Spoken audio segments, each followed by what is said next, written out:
Welcome everybody to the public hearing and Carroll Town Board meeting of May 3rd, 2023. I'll start the meeting with the pledge to the flag. I pledge allegiance to the flag of the United States of America and to the republic for which it stands, one nation, under God, indivisible. Great.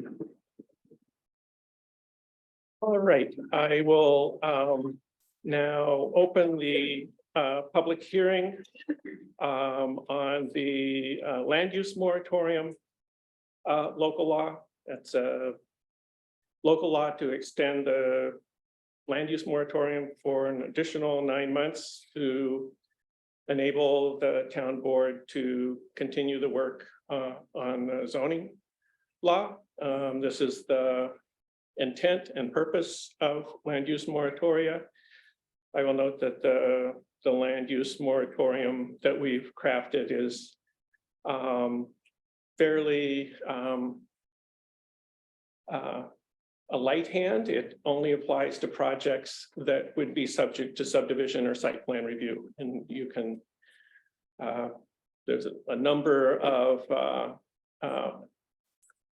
criteria that make projects subject to site plan review, over 10,000 square feet, commercial, disturbance of more than an acre, and so on. And you can see that in section 2 of the subdivision of the site plan law. So with that, and the public hearing now open. Yeah. Thanks, Tim. I will we'll take comments from people. Tim is retrieving the list.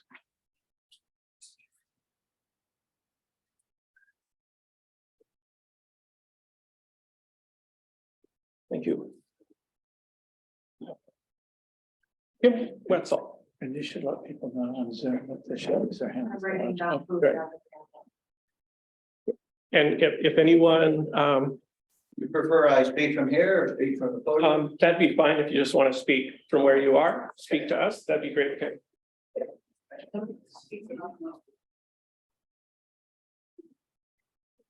I'll have to warm up with something so they can hear me. But anyway. So just to be clear for everybody though, we're speaking about the moratorium now, and then there'll be a second chance to speak before the town board meeting, because I'm not sure everybody maybe knew that when they signed up. Yeah, Thanks, John. we have privilege of floors on. We're speaking now pertaining to the moratorium. Okay. Correct. Not on the Zoom camera when you stand there. I mean, the folks out there, they can't see anything. Here, do you think it would be appropriate for me to get the podium? Is that what you're suggesting? I don't want The speakers are to, excuse me, speakers are to address the town board. So go ahead. Also, if they're by Zoom, they don't get the benefit of what the people are saying to you, the board. They can hear you Oh, okay. quite, yeah. Okay. Well, I'm Kim Wetzel, local businessman in the community, trying to retire, winding my businesses down, et cetera, et cetera. Those of you that don't know me or know of me, I hope whatever you know or know of me is good, but in any event, I'm concerned about what the town is doing. They keep procrastinating with this thing. They put it off, they put it off, they put it off. As a significant landowner in the town of Caroline that is not predominantly engaged in agriculture, this affects me to a large degree. This affects me in the sense that it has to do with what I might like to do with my significant property holdings in the town of Caroline for my retirement. I'm of retirement age and would like to retire and enjoy the benefits of the properties that I've been paying taxes on for 53, 54, 52 years, whatever it's been, as a resident in the town of Caroline. So when you keep extending this stuff and putting it off, and we don't know, once this has been going on for a long time.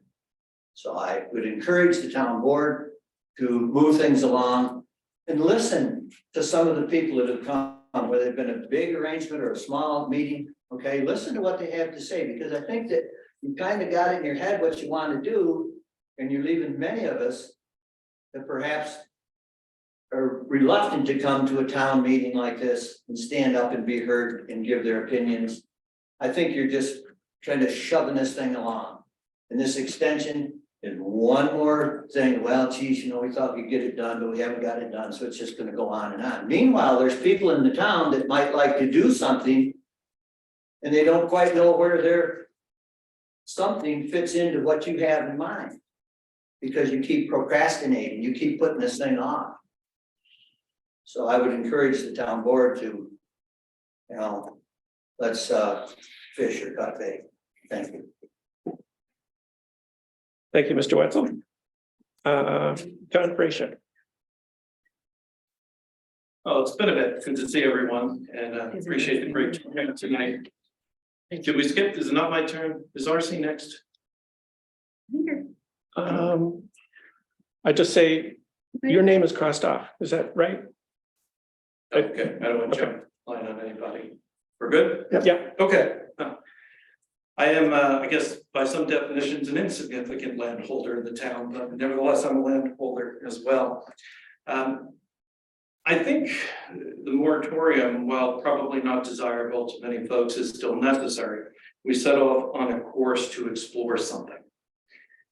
And processes take time to explore. I'm going to encourage the board to extend the moratorium and then end it as quickly as you can and move on to the zoning portion, which I know is now in your possession. These are big issues, right? And we don't all agree on where we are or where we think we should be. And that, more than anything, speaks to the need to be thoughtful about the process. To do that, you need time to do that, right? And the time takes what the time takes. Do the work, figure it out, make the decision. Right? Thank you. thank you, Mr. Fraser. I'm gonna alternate now to the Zoom participants. And I see Michelle Brown has her hand up.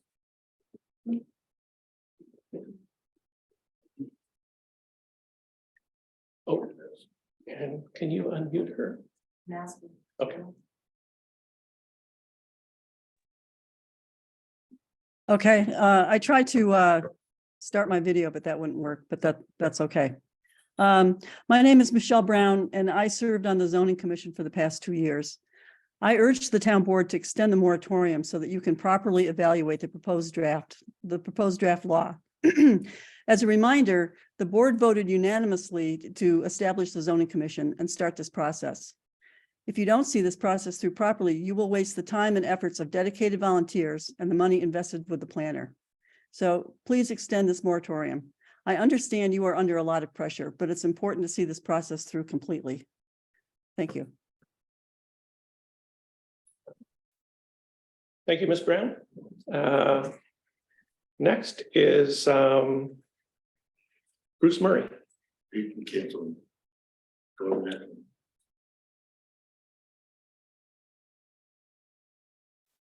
Then we will go to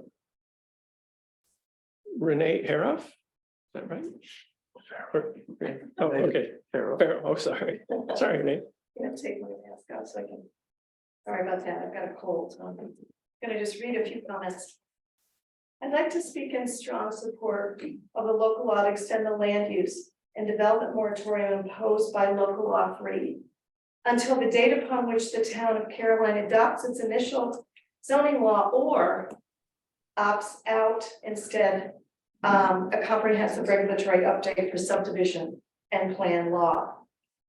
I think that I think what the moratorium will do is give us the time and the space to continue really thoughtful reflection. I've been incredibly impressed by the steadfast and meticulous research and discussion over the last 2 years or so. I think we should be really proud of the work that the Zoning Commission has done and the draft law that has been presented to you just a few weeks ago. I personally have spoken to many residents in the town who feel that the protection that the moratorium and subsequent zoning laws present to our town will be a gift to many, many generations to come. It'll allow for protection of our homes and local businesses from adjacent incompatible land use, protection of critical habitats and natural resources, protection of our land from outside developmental pressures that are not compatible. And I think the moratorium allows us to take the time to contemplate those issues, to kind of continue, this process, whether you're in favor or not. I think the time and the space is really, I think is pretty precious. Thank you. I want to just thank you all for your thoughtful discussions on the topic of zoning thus far. And I personally urge you to extend the moratorium. Thank you so much. Thank you, Ms. Farrow. And now Barbara Newth in Zoom land.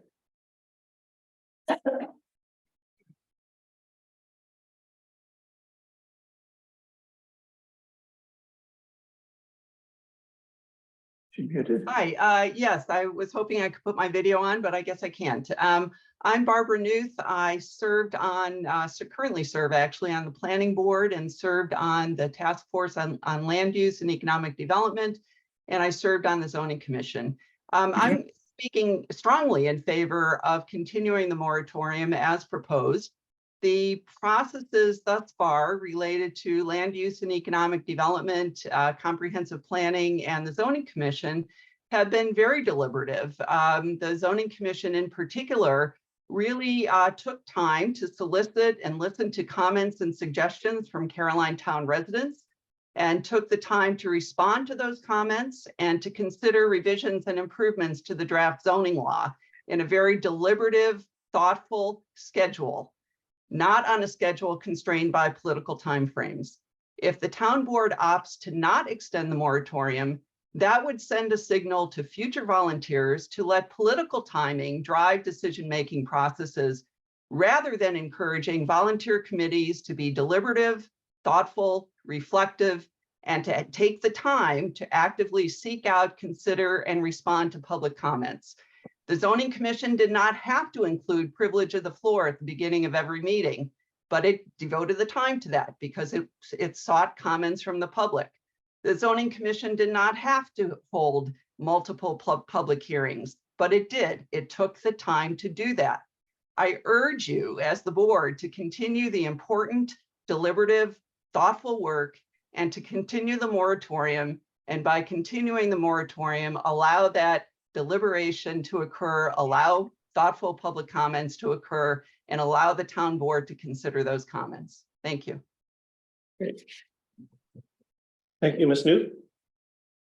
John Morse. Yeah, I really wanted to sign up on the other list, but since I got my name on both, I just want to remind you that you have a petition with 1,200 signatures saying to end the moratorium. I don't think anybody's remembering that very well. But honestly, if you need 9 more months so that you can push the vote to the next year, as the petition also asks, then I think that's fine, Good for you. Thank you, Mr. Morse. Michael Brown. Hi, all. Can you hear me? Yes. I wanted to state that I support the draft zoning law that's been proposed for Caroline, and I support extending the moratorium while the board considers this zoning law. Moratorium is an appropriate tool in this situation, and I think the board has made good progress since the last extension. It's my understanding that this moratorium doesn't really impact that very many people. For example, there is an appeal process that can be utilized here, yet basically nobody has utilized it. And I think that's evidence of minimal impact. And so I strongly encourage the board to vote to extend this moratorium. Thank you. Thank you, Mr. Brown. And Ellen Harrison. Thank you for doing all you're doing. I would like to say that from my perspective, the passage of the moratorium extension is critical. The review board of the town cannot do its job until zoning is enacted or revised subdivision and review law is adopted. The current review law requires that in order to approve any proposal, the review board must find that that proposal is consistent with the comprehensive plan. Without zoning or redefined laws, the review board is in a catch-22. A proposal to site a facility in an area that's clearly inconsistent with the comprehensive plan cannot be approved because it's not consistent, and cannot be denied because that is not within the power of the review board. Part of the reason that I think it's taking so long for the zoning commission to have brought its report forward is that they have listened closely.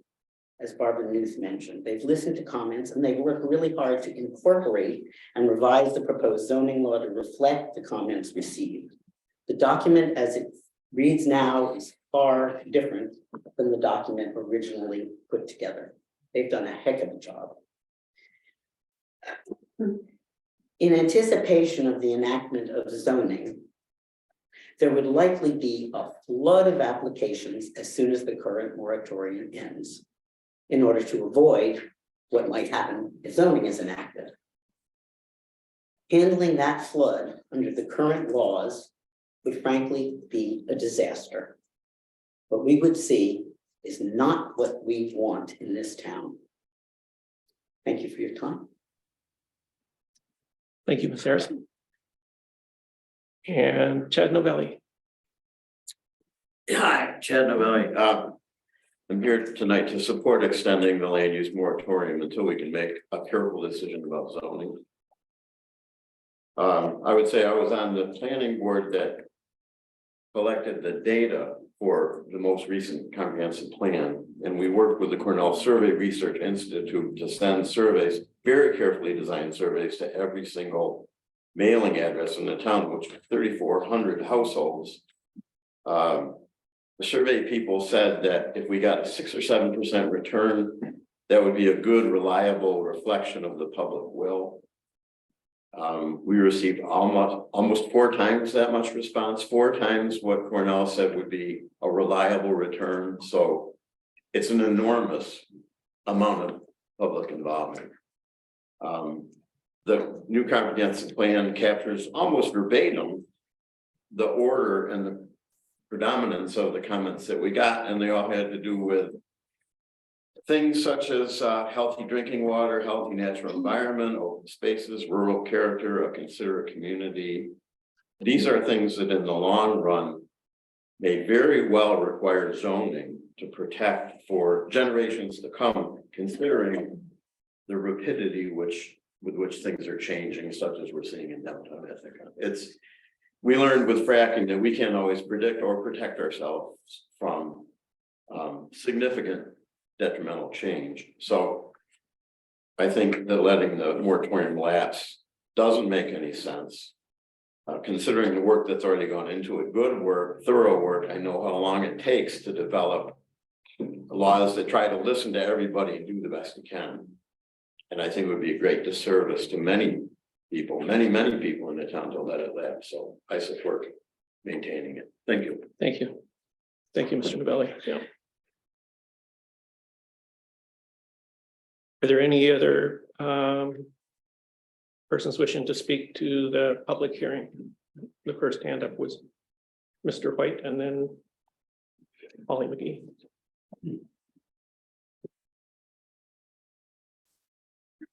I cannot pass up this podium. A couple of interesting things said tonight, both by John Morse and by Ellen Harrison. John's comment that, maybe this might enable folks to really drag the zoning thing out so we can have an election on it. It's certainly well taken.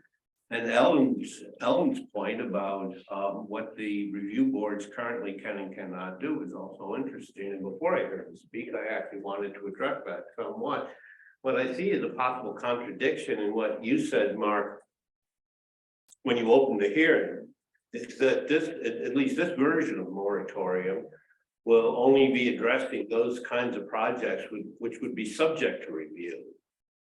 And Ellen's comments notwithstanding, but I take them as good comments.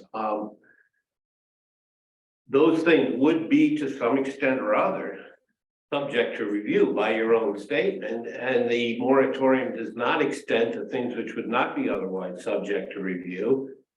And therefore, if you're fearful of things happening in the town of Caroline without the protections, if you will, of zoning, then it sounds like the moratorium is for naught. I just raised that as kind of an interesting juxtaposition, logical perhaps of stated goals and reality in the field. Thank you. Thank you, Mr. Hoyt. And Polly McGee. So first, I just want to say I'm against extending the moratorium because I support small businesses and I think we should be helping them, not deterring them. Secondly, I want to say I find it odd that the people that spoke for extending the moratorium, everyone in here that spoke for it is tied into the board. Knuth, committee. Parisha, former board member. Renee, married in. Mike Brown, Michelle Brown's son. Harrison, committee. This guy, somehow Cornell, I missed it, but I just found that interesting. That's all. I just looked at Okay, maybe you're the only one that's not tied in. Thank you. Ms. Everybody McGee. else is. All right, does anybody else want to speak to the, yes, Well, I'm not tied into the board, but I'd like to speak. yes, please. I think Caroline needs this time to prepare thoroughly for future Can- development. Can you just state your name, please? Oh, sorry, Robin Fisher is his name. Thank you. And I support the extension of the moratorium. And many of us in Caroline do, even though I have been pretty silent, and I guess I should have been coming to meetings all this time. Anyway, I noticed that the anti-zoning signs remind us that Caroline has been unzoned since 1811. And so zoning is not needed. Does anybody really think that 200 years from now, Caroline is going to look like it does today? Will it look like it does today in 20 years? Pretending that Caroline doesn't need zoning because we've never had it is a head in the sand approach, and it's completely unrealistic. And who will benefit from this head in the sand approach? Judging from my childhood in the New Jersey suburbs, it will benefit developers and large corporations to the disadvantage of ordinary homeowners and local small businesses. To those local business people opposing zoning, I say, be careful what you wish for. The town of Lansing had a terrific full-service, family-owned supermarket right in the center of town until $3 Generals opened up in a satellite formation around it and siphoned off the easy business. And now there is no real grocery in Lansing, and people have to drive a good distance to go or go without food that isn't frozen in camp. Similarly, plans to develop locally owned properties in Caroline could fall victim to the inroads of national chains with deep pockets. We all know that all over the country, local small businesses have been killed off by Walmart and others. I hope the town board will continue to direct the development of Caroline without interference from outsiders. Thank you, Mrs. Smith. Yeah. Anyone else wishing to speak to the public hearing? Anyone on Zoom? Good. Oh, yeah, sorry. Kara and Rose. Kira and Rose? Hello, can you hear me? Yes. Okay, never done it this way. Sorry to not be there in person. I have my son tonight and I didn't think it was the right setting for me to bring him with me. But anyway, thanks for hearing me out. I just wanted to say that I am here to speak in favor of an extension on the land use moratorium while Caroline considers whether or not to adopt and enact a zoning law. Rather than reiterate the same arguments that I've been saying and we've all been hearing for years now from, those on either side. And rather than try to reach or make a frivolous appeal to those who are just opposed to zoning on its face, I just want to take a second to explain where I'm coming from.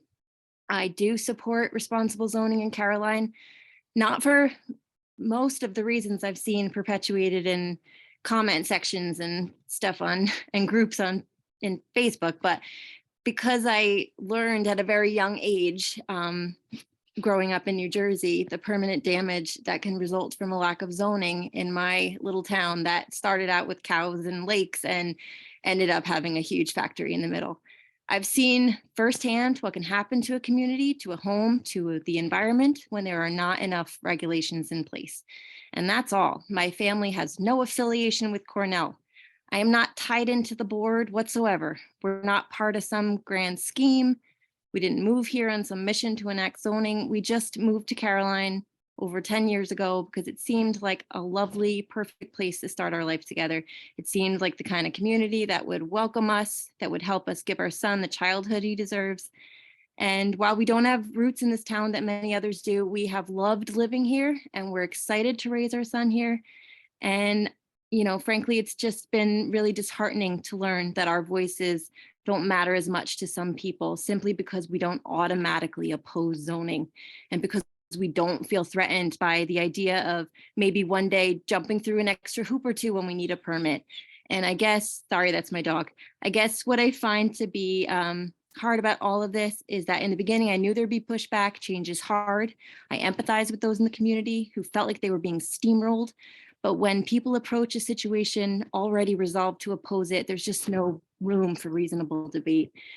I commend the efforts of the Zoning Commission and the board for continuing to see this through and fight for what's best for the future of Caroline as a whole, despite some very dedicated and often aggressive opposition. And that's really all I wanted to say. Thank you. Thank you. Kira and Rose. Anyone else want to speak? Nothing in Zoom. Okay, with that, I will close the public hearing on the local law to extend the land use moratorium, and thank everybody for their comments. We will be discussing this and bringing the local law to a vote later in the meeting. So with that, I will open the town board meeting. And with privilege of the floor.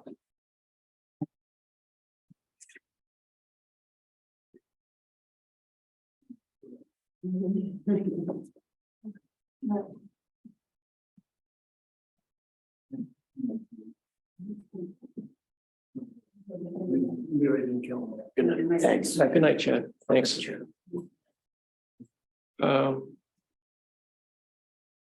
And the first speaker is Mr. R.C. Quick. Thank you.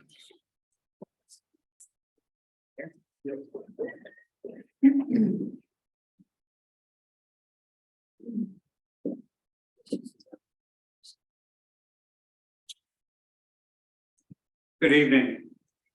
Thank you. My question for the town board this evening is why?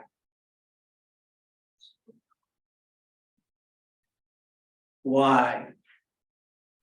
Why is it that a petition with 1,228 legal signatures carries less weight than a petition with approximately 800 signatures, hundreds which were not valid, that was the catalyst for the moratorium? Why? Is there thinking that since a lot of the signatures were gathered last year, that a lot of these 1,228 residents have changed their minds?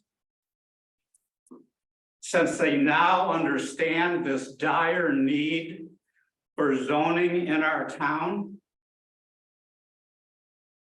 That hypothesis is not only weak, it is arrogant as well. In addiction terms, it is stinking thinking. Why can't you picture in your minds the people, your constituents, who signed the petition to delay zoning? These people are bipartisan and represent a broad and deep socioeconomic spectrum within our town. Can the same be said of the socioeconomic spectrum represented by the people in favor of zoning? I doubt it. Why does it matter? It matters because board members are not being representatives of the entire town. If a board member takes sides with signage in front of their house, the message is clear. Really like you to consider to let us speak at the ballot box. Let us speak at the ballot box. Let the democratic way be the deciding factor here and not 3 people on the town board. Please listen to us. And please hear us. Thank you. Thank you, Mr. Crick. Excuse me. Barbara Baird. I can tell you when you clap and you're on Zoom, you can't hear what's going on in the room, so be thoughtful. Settle. So be thoughtful to those people. Don't talk to me about it, all right? I'm right here. I don't need to hear you. Just stop. I do. People on Zoom. Okay, thank you, Hear me talking. thank you. Order, please. People, are we grown-ups in this room? Like, let's just, come on. So is Barbara able to unmute?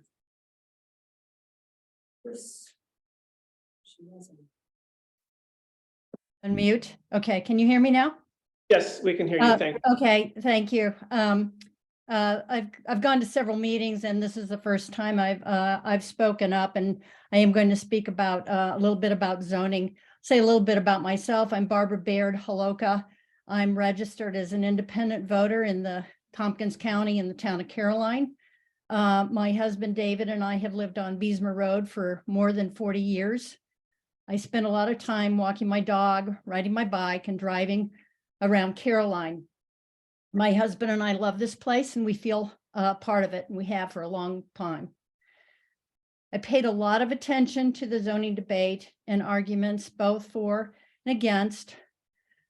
I grew up in rural downstate Illinois, so I understand some of the nuances of rural culture and the notion of independence. As I said, I've attended several zoning commission meetings at which people across Caroline have expressed their views, and I have listened to those. I look through the draft zoning law and see that it is complex and it is thorough. If passed, additional effort certainly may be needed to do what we want with our respective properties. So I've given this a lot of thought. I've listened to our neighbors. And in the end, I come down strongly in favor of responsible zoning in the town of Caroline. Zoning along the lines proposed in the draft zoning law. Like others, I want to thank the members of the Zoning Commission for their many hours of hard work, for their listening to these concerns, and for their attempts to respond fairly. Overall, I think that the proposed zoning with guidance and oversight by local governance provides a pathway to preserving what is most important in Caroline, including our environment and water quality, our diverse population, our local businesses, and our character. Repeating what some others have said, which I agree strongly. If we do not locally provide a plan that guides our growth with care and affection, a planned structure with local oversight, then I expect and I have fear that corporate or other outside forces will determine the environment and character of our town. We just can't let outside forces determine our future here in Caroline. I salute Supervisor Whitmer and the members of our town board for their efforts in undertaking necessary deliberations at this time. I'm grateful for the courage that they must have in making the right decisions. They need to move expeditiously for sure, but they need to take the time that they need to make the right decisions. So then I also support extending the moratorium so that sufficient time is taken to make the right decisions. Thank you. Thank you, Ms. Baird. John Morse.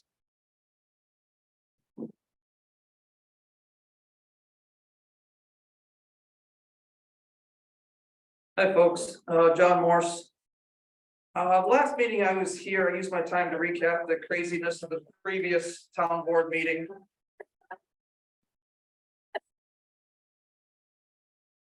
Again, the last meeting I was here, I used my time to recap the craziness of the previous town board meeting. Part of which I and others brought attention to Dan Klein's comments about how zoning is the way to selfishly achieve NIMBYism, particularly in regards to low income housing, specifically mentioning how zoning will help prevent homeless shelters from being built next to your home. For those who don't remember the exact quote from Dan, quote, "If you do not want a homeless shelter next to your house, zoning is the way to do it." Dan Klein, NIMBY. Apparently Dan did not like the press on this and took to the internet to clarify his position on homeless shelters. Dan posted a comment, I have it printed here, in response to a posting on a local discussion group. I'm gonna read a couple bits of that. I, Dan, spoke in favor of it, the homeless shelter in North Valley or Newfield, and voted in favor of it at every single step of the process. So anyone who says that I think we should not make accommodations for homeless people is just ignoring every single fact that shows otherwise. Dan's right. He never said that he would not support homeless shelters, and I'm not sure exactly where that came from. What Dan did say is the way to keep one away from you is zoning. Dan goes on to say, I chose to live in a town with zoning because I wanted to know what is possible and not possible on my land and on my neighbor's land. You may or may not want something next to your house. And he goes on to give specific examples, including a homeless facility again. Dan here in his text is able to very clearly put into words exactly what we have been saying the whole time. That zoning is about control. It's not in my backyard. It maintains the space for the privileged. It doesn't allow diversity. If we look at this first paragraph up here, Dan says very clearly, I support homeless shelters. I support low-income housing. 2 paragraphs later, he says, as long as it's not in my backyard. Very clearly, I chose to live, so it can't be there. Put it over there, next to those folks. I don't want it next to me. Put it next to them. They won't mind. They're low income anyway. Put the Dollar General in Speedsville. We don't want it on Route 79 where members of the board have to drive by it on their way home. Yeah, it's owned by big corporate America. Who does it benefit? We're concerned that it doesn't benefit local people. Seriously? A local shopping opportunity in the town of Caroline, providing local jobs, causing us to drive less, spend less gas, spend less time, and get goods at an economical price locally. I think it benefits a lot of local people. You folks listen to us at these meetings because you have to. You don't have a choice. It's part of, well, maybe you do have a choice. But at any rate, thank you for doing it in that case. But you listen to us, but you ever stop just for a minute and ask yourselves, when we're done speaking, things that you don't like to hear. Do you ever ask yourself, what if they're right? What if zoning will raise the cost and complexity of getting something done? What if it takes away our ability to try new things? What if it will cause inequality in our town? I'm going to end with a quote here from the Harvard Law Review. Homeowners who financially benefit from higher land prices leverage outside political influence at the local level to lobby for zoning laws protective of property values, which in turn fuel a housing shortage, dramatically inflating housing costs in urban and in rural areas alike. Harvard Law Review, volume 135, issue 4, February 2022. Thank you. Thank you, Mr. Morse. You don't even talk to me either. What's your problem? You lay off. I can clap if I want to. Bill Podolka, Who are you? Go donate So- some more land to somebody so- else. please. Bill Podolka's up. All right, you guys ready? Yeah, we can hear you, Bill. All right.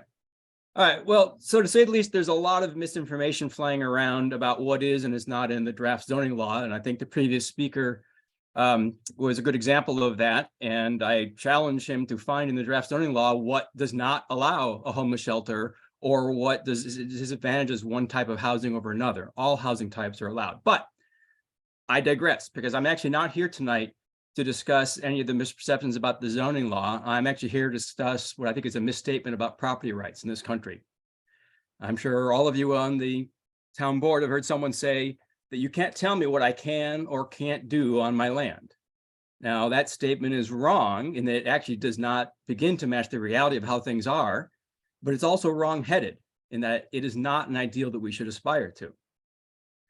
Now, don't get me wrong. I am a property owner, and as much as anyone else, I want to be left alone to do as I please. But the bottom line is that we are not independent actors leading out isolated lives, but we are individuals that make up a community. And because of that, there are times when it is appropriate and indeed necessary for there to be some limits on our personal actions.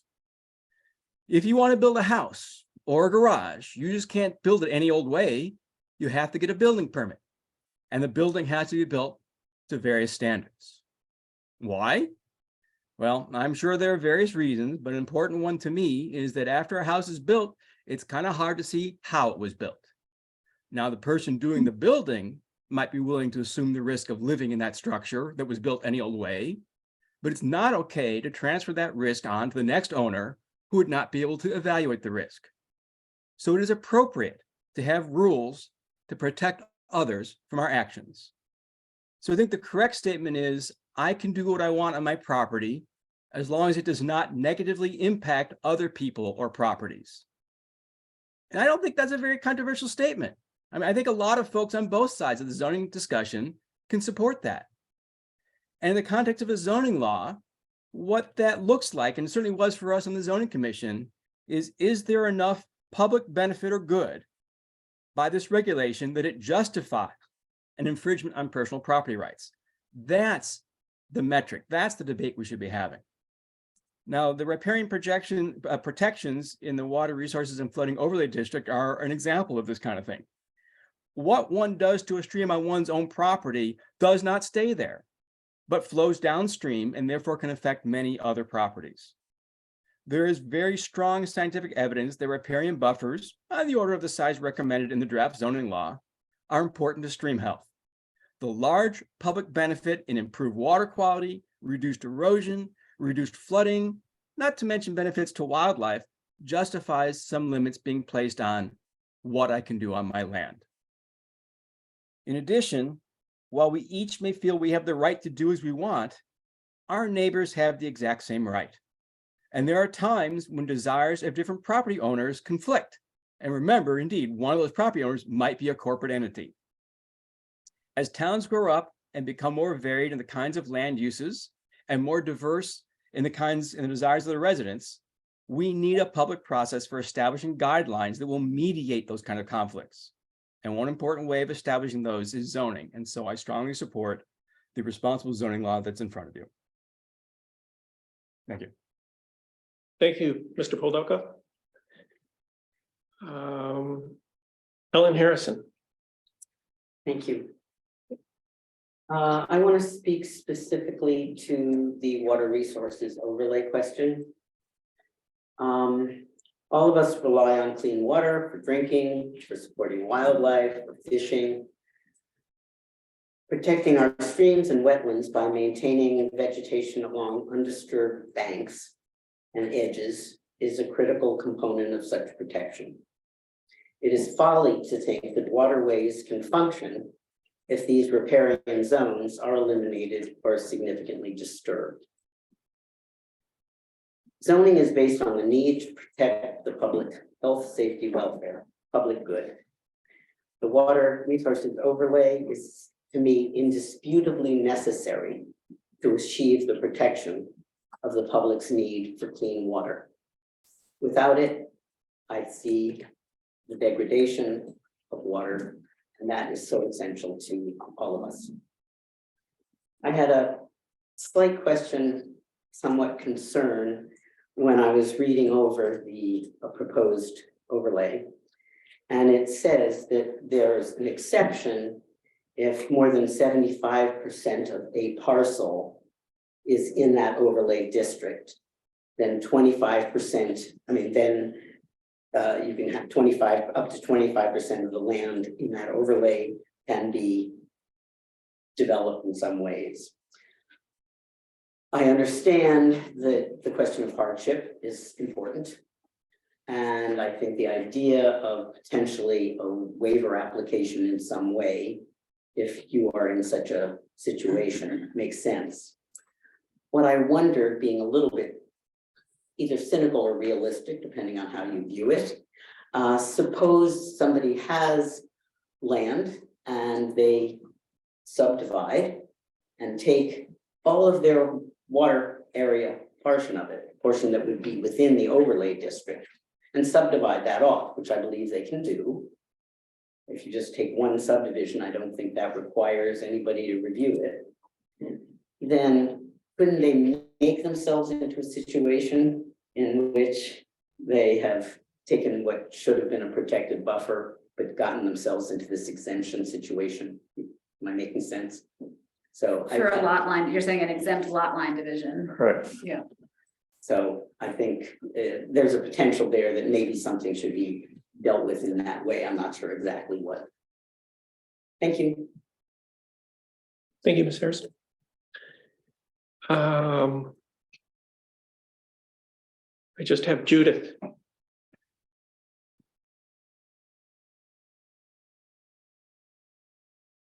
Judith online. In Zoom land?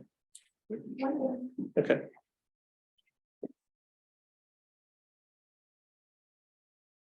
You see, Stu. Oh, it's okay. Oh, yeah, She's yeah, after, yeah. Maybe go to Irene, she's not. Hi, can you hear me? Yes, yeah. Yeah. Hi, I'm Judy Rothenberg, and I have lived on Coddington Road in Brookendale for over 40 years. And I support the thoughtful, responsible draft zoning law proposed by the Caroline Zoning Commission. I appreciate the time and effort they put into this, especially the opportunities they provided for public comments, their openness to hearing the concerns of community members, and their responsiveness by amending the draft law to address these concerns. Our town is very diverse, and the proposed law is designed to protect what I and many others value: the natural beauty and rural character of our area, the preservation of water quality and natural resources, and the protection of farmland and agricultural enterprises, among other things. Many of us don't like being told what we can and can't do, but our civil society depends on having agreed upon laws that we all follow. In the 40+ years I have lived here, there has been an enormous amount of development, mainly newer residences, but also some businesses. This has led to a tremendous increase in traffic, especially truck traffic. I only wish that a zoning law could address speed limits. My section of Coddington Road has a 55-mile-per-hour limit that many drivers treat more like a suggestion than a law. I have talked to neighbors who are afraid for their children to wait by the road for the school bus. I'm concerned things will only get worse if there is no zoning. Thank you for your consideration of this law. Thank you, Ms. Rothenberg. Robin Sisney. Oh, I got confused. And Can you add my name? Irene Weiser. Got you, hi. Thank you. Yeah. Thanks. Hi. Um, so, I know this is hard. Well, I'm no longer serving on the town board. I can't help but feel what it's like to be in your seats and to face the kind of decision that you'll soon be asked to make. The divisiveness in the town right now is painful. And to me, it's reminiscent of the divisions during the time I served when we faced the fracking decision. Indeed, it's many of the same people and many of the same arguments. Most of all, it's the same pain, captured well, I think, in the sign that reads, "Zoning kills dreams." The vote to enact the fracking ban took away some people's hopes and dreams, mostly for, for more financial security, to help them fix the farm or keep the farm or fix the barn. It was a painful time for our town, and it was a painful vote for me, even though I knew banning fracking was the right thing to do. And I feel like it's sort of the same situation now with zoning, that even though enacting zoning is going to be painful, I feel it's the right thing to do. I believe our town and our planet are both facing existential threats that we need to respond to now before it's too late. Among these is climate change, which is changing everything. As our weather patterns change, we're no longer going to be able to get our red peppers from California. We need to protect our water supply and our farmlands here. We need to reduce the impacts of travel and protect our open space. And we need to prevent sprawl and promote denser development in our hamlets. In the face of the affordable housing crisis across the county and across the state and country, we need to encourage affordable housing development. We need to guard against the threat of large corporate infiltration into our housing market and to our town overall. And I believe zoning provides the necessary and important tools for addressing these emerging challenges. I have a lot of sympathy, actually, for the individuals who believe their dreams will be quashed by zoning. But your responsibility as elected officials is not to protect the dreams or hopes of individuals, but rather to protect the interests of the town, to protect the things we hold in common, to safeguard the health and welfare of the community, and to build a strong and sustainable future. These are the interests that are described both by the New York State town law and embodied in our comprehensive plan. I have tremendous respect for the work of the Zoning Commission, and I believe they've kept the goals of the comprehensive plan at the forefront of their well-researched recommendations. They've conducted a patient and respectful public process over the past 2 years and have responded thoughtfully to substantive ideas and concerns that were expressed. They took time to research multiple solutions, and their deliberations were robust. Moreover, I don't think that more time is going to solve I'm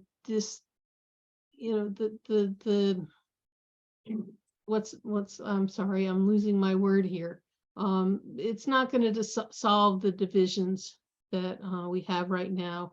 I don't think that more deliberations are going to produce different results. I think that those people who oppose zoning will continue to do so, no matter what changes may be made to the proposal. I think that they are categorically, and I hate to use they as everybody, but I think that many are categorically opposed to zoning as a philosophical political posture. I don't share that same posture that thinks that we're better off without government intervention. I don't want to see a Caroline that places preservation of individual hopes and dreams above the collective good of the community. Further, I believe that as elected officials, it's your obligation to safeguard the community and to act within your ability to uphold the vision that's articulated in the comprehensive plan. And for the foregoing reasons, I support the zoning proposal, and I urge you to do so too. Thank you. Thank you, Ms. Weiser. Bruce Murray.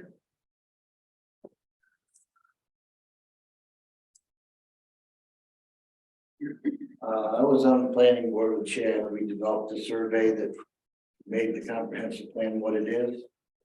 I'm on the review board. I was on the zoning commission. I guess I should have been a timer here tonight for the 3-minute deal, but. I'm a local small business owner. And in the last 2 months, I've kept track of things that I've had to do and trips that I've had to make. And products that I wanted to go get. And I reviewed Dollar General's website. And better than half of those products I could have got at the Dollar General. And we're talking green here, it would have saved all my trips to Ithaca or to Agway on the other end of town of in the Heights, and had the same products. And I've heard time and time again about bad products.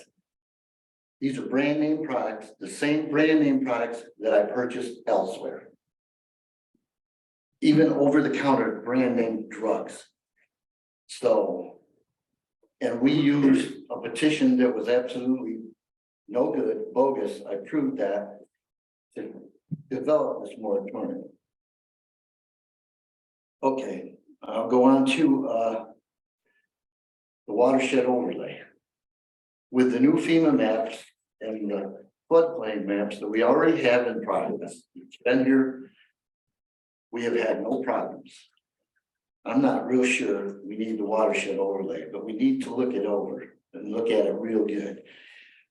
I went to the town board today and tried to ask if there was maps of the old FEMA maps, the floodplain maps, and the new maps.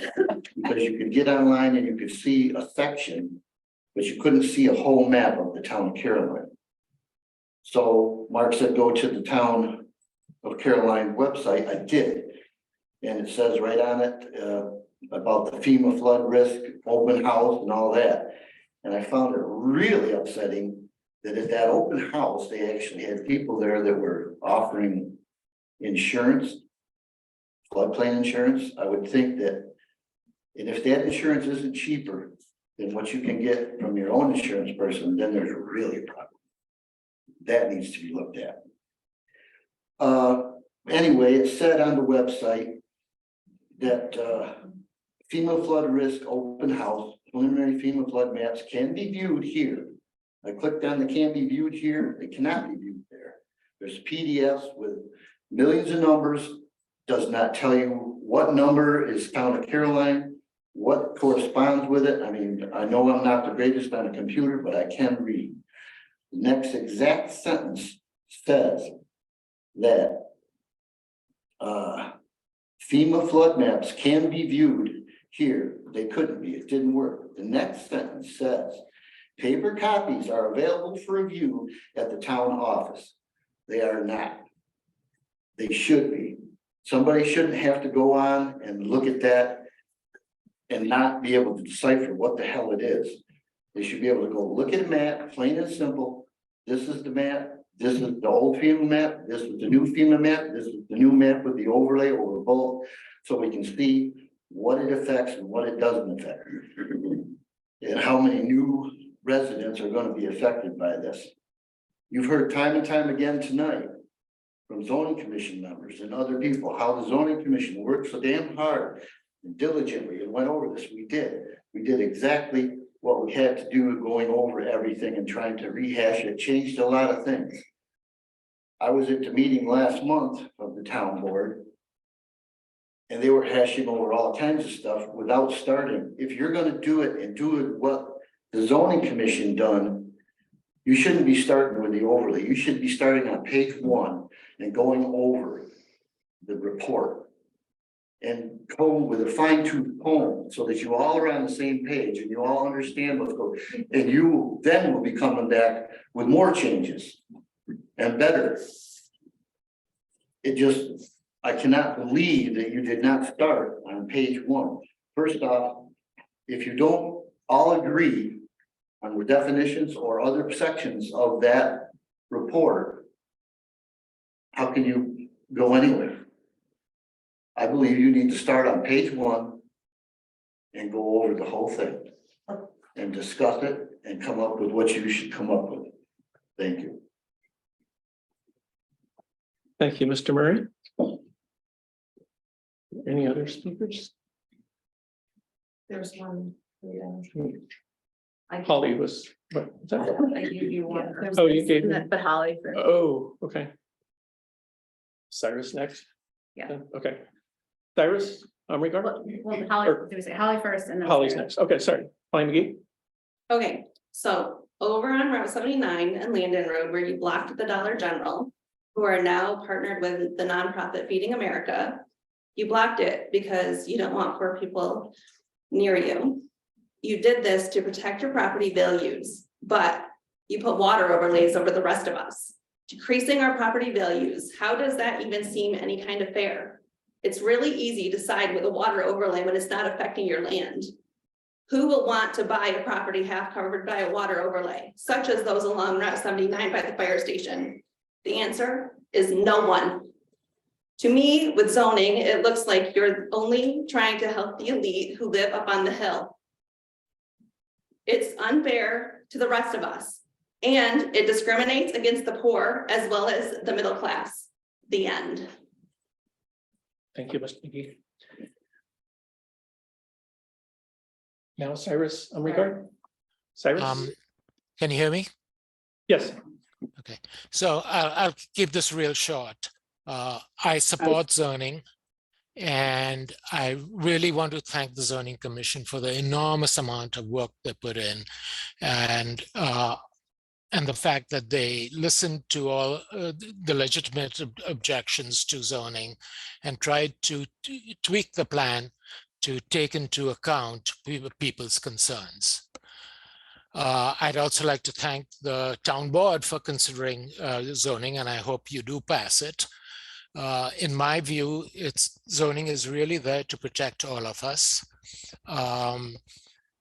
Sure, it does create a little bit of extra work for people who want to do certain types of development, but that's a relatively small price to pay compared to the protection that it provides all of us. And I really think it, I don't see that in any way benefits the rich and oppresses the poor. I simply don't see that at all. If we have a better environment and more appropriate development, it really benefits all of us. So that's all I want to say. And I hope it is passed speedily. Thank you. Thank you, Mr. Umgar. Mr. Hoy? Thank you.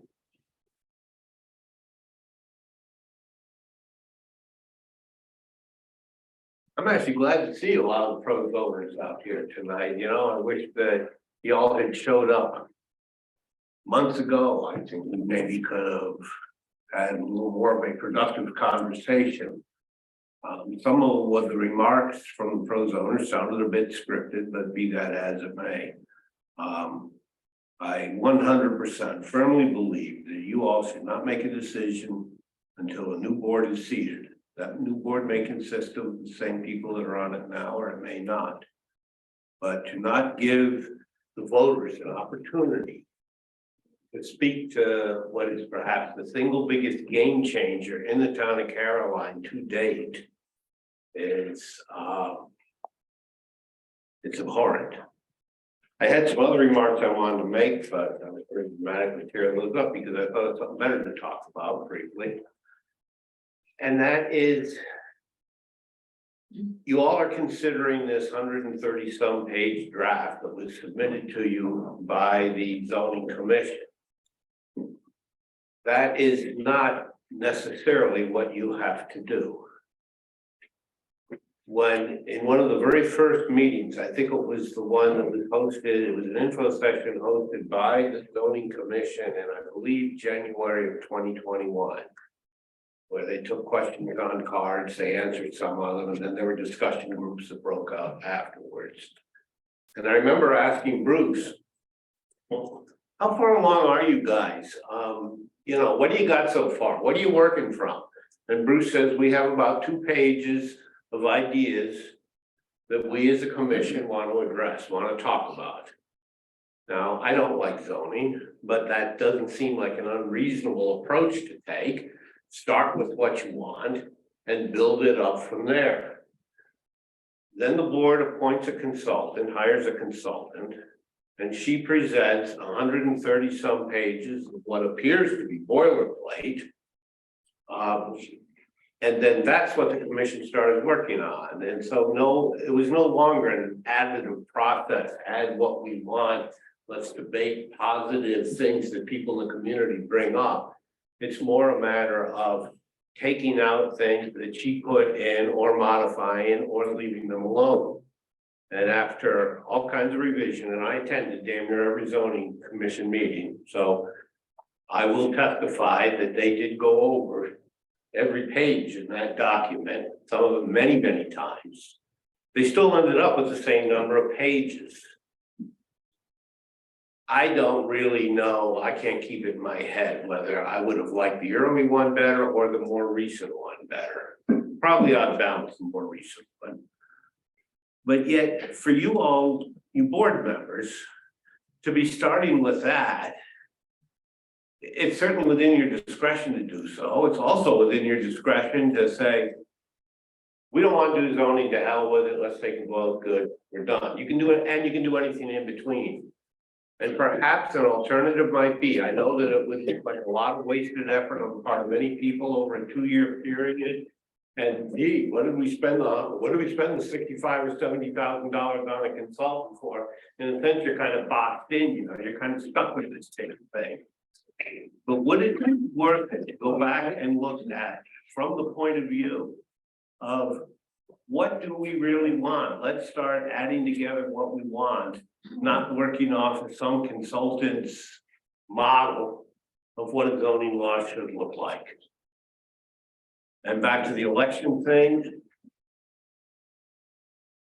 If our side loses, the incumbents are reseated. I might grumble in privately, but publicly I will accept that and say that's the way it works. But I think we need that opportunity. Thanks. Thank you, you're right. So, Dan Klein. Dan Klein. Thank you. My name is Dan Klein. I live in the town of Danby. I made some comments here last month that were used in interesting ways. And really, you know, I'm just like a sideshow of this thing, but I thought it'd be worthwhile for me to make my statement so I can have on record what I wanted to say. And then I will probably stay out of this zoning debate for the rest of the time. A couple of things that were mentioned tonight that I want to react to. I was accused of, or zoning is accused of being NIMBY, not in my backyard.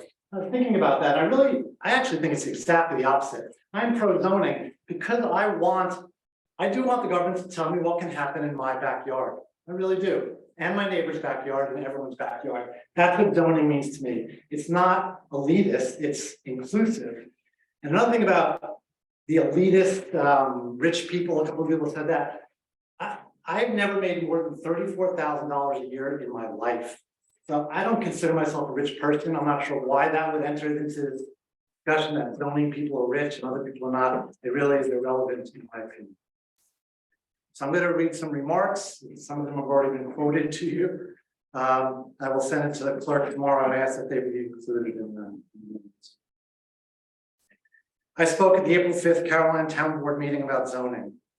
Here is what I have to say about zoning and what I tried to convey at that meeting. I have recent experience with the town of Newfield and a proposal there to expand a facility for homeless people. The proposal was going to be funded by Tompkins County through a committee that I'm the chair of. So I had a front row seat to the whole process. Even though the town of Newfield rejected the proposal, I spoke in favor of it and voted in favor of it at every single step of the process. So anyone who says that I think we should not make accommodations for homeless people is just ignoring every single fact that shows otherwise. I brought up this issue at the Caroline Town Board meeting because Newfield, like Caroline, does not have zoning. I have heard people in Newfield say what I've also heard people in Caroline say, which is, you cannot tell me what to do with my land.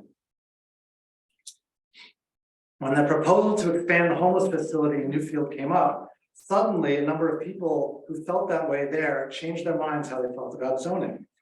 It seems that they don't want anyone to tell them what they can do with their own land, but they are okay telling other people what they can and can't do.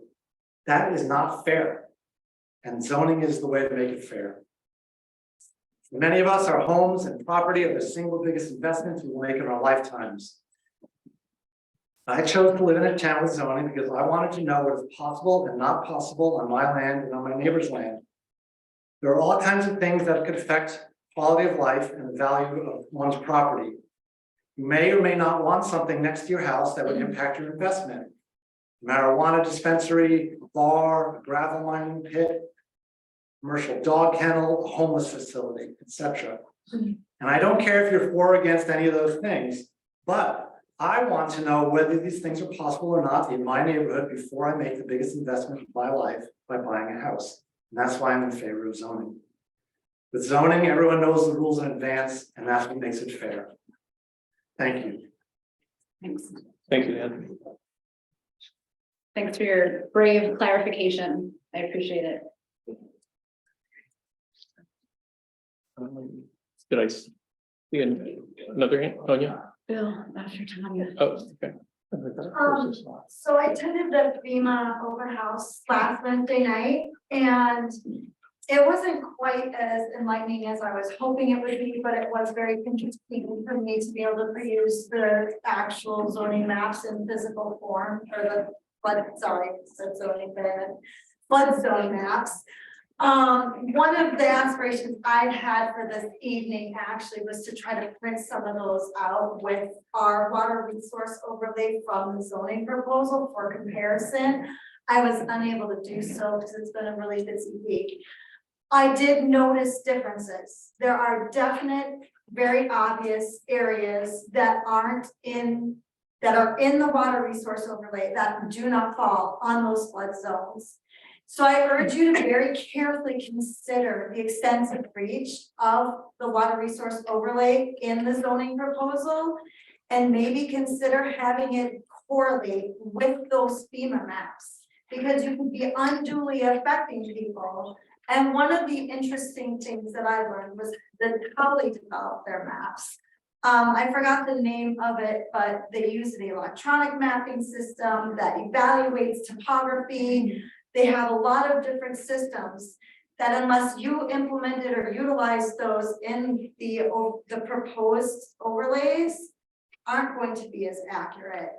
I saw just in my hamlet how accurate those were for flooding patterns that I have personally viewed.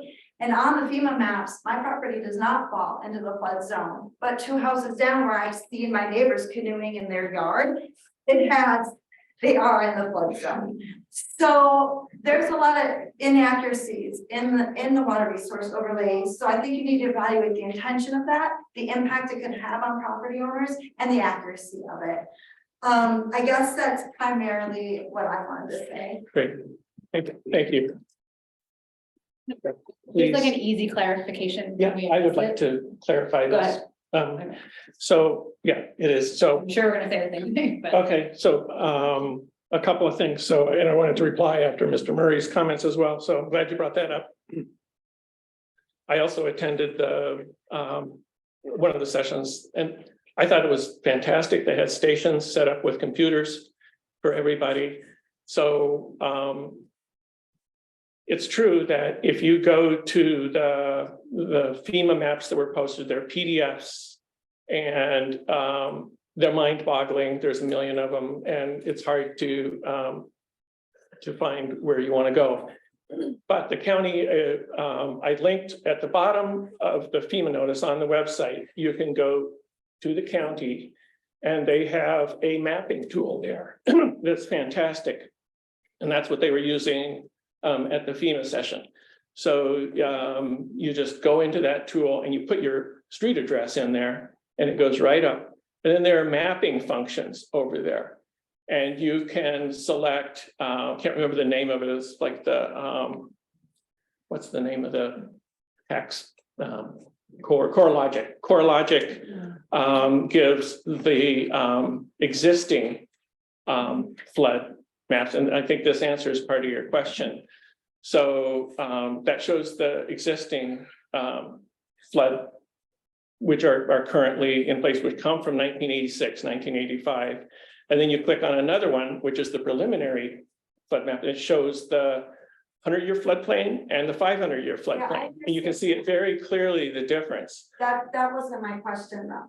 Okay, but I'm not quite finished though, and I might not answer your question either. So, but then the zoning commission's map used the 1986 flood zone definitions. And the FEMA ones, are the new ones that are proposed are different. So but I do want to clarify that I want to urge people to go to the county site. You can get there through the homepage and you can see exactly what's going on your property and how things will change or are being proposed with the new FEMA flood map designations. It's very handy. Can I address? So in regards to the water resource overlay and zoning and how that would, because your idea is excellent, right? It's like, how does this map with the proposed zoning? So we're going to talk about this later, but just for clarification for anyone who might be leaving later, there's 3 components of the water resource overlay and the flood zones are just one. And so probably what you're seeing that doesn't correlate are the riparian buffers, which aren't covered by the FEMA floodplain. So there's the wetlands, the flood mapping, and then also the buffers. So that's why it's not going to match. It shouldn't match. Yeah. And I'm going to show that in a little bit too. So great. So thank you. I think we will close privilege of the floor. Oh, Bill Padolka, sorry. Bill? Yeah, so if I'm allowed to speak a second time, I would appreciate that opportunity. Did he speak it? No. No, he spoke to the moratorium. He spoke to Did you speak in No, I spoke at privilege of the floor. So if a second time's not allowed, then I won't speak. It just, some comments. I think it's better not, Bill. No. So, Okay, no worries. but thank you. John didn't speak. Yeah. First timers are welcome. Yeah, go ahead, John. First time around this portion of the program. Well, since I came out, right? So. Difficult community issue. And so I want to thank everybody in general for engaging with it, whether you agree with zoning, don't agree with zoning. It's a hard discussion. I've watched over almost 2 years now, a very thoughtful and deliberate process, which is both responsible and mapping all at the same time, right? We want to know, how does the story end? We don't know, but we have a guideline, right? A consultant was brought in, as I understand it, because consultants have expertise in areas that most of us do not have, right? So it doesn't surprise me at all that 2 pages of ideas would quickly morph into a larger document, many of the pages of which are definitions, also important. That's okay. That's how processes like this are supposed to work. I encourage the board to trust the good work of the zoning commission, to verify the work of the zoning commission, to make sure you understand it, to continue to hear the input of our community, as I feel you've been doing. I heard a comment about 1,200 signatures, and 1,200 signatures is impressive. But I also know that we've had 6 elections that have elected environmentally concerned and progressive boards. Those voices also deserve to be heard. And so as you make your deliberations, I want you to think about that, as well as those 1,200 and so signatures. Thank you. Thank you, John. Okay, I'm going to close privilege of the floor. Correct? Yes. And move on to the tonight's agenda. Take a pause so that people are. Let's pause. It's exciting. And thank everybody for coming and talking tonight.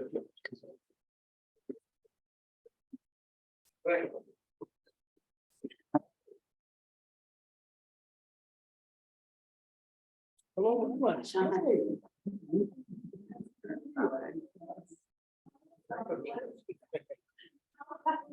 She's right. What? I know it's hard.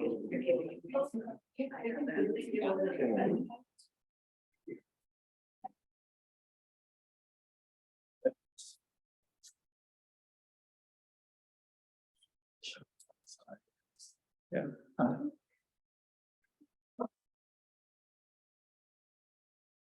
Yeah, you might. Thanks, Bob.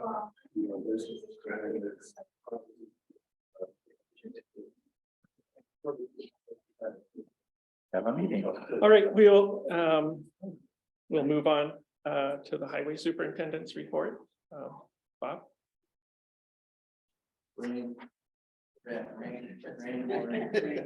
Already not speaking a little something. Yeah. Right. Did jump me up last week. We brought in 26.85 tons of garbage. Which converts to 53,000 pounds of garbage. Garbage. We also brought in 15 tons of scrap steel. The difference between the two come up to $468. So that's what it cost us for junk cleanup. 468 pounds. That's the difference that will, that's what it'll cost us. But that converted to 18 dump truckloads of garbage that were hauled to the transfer station and 8 loads hauled to the scrap yard.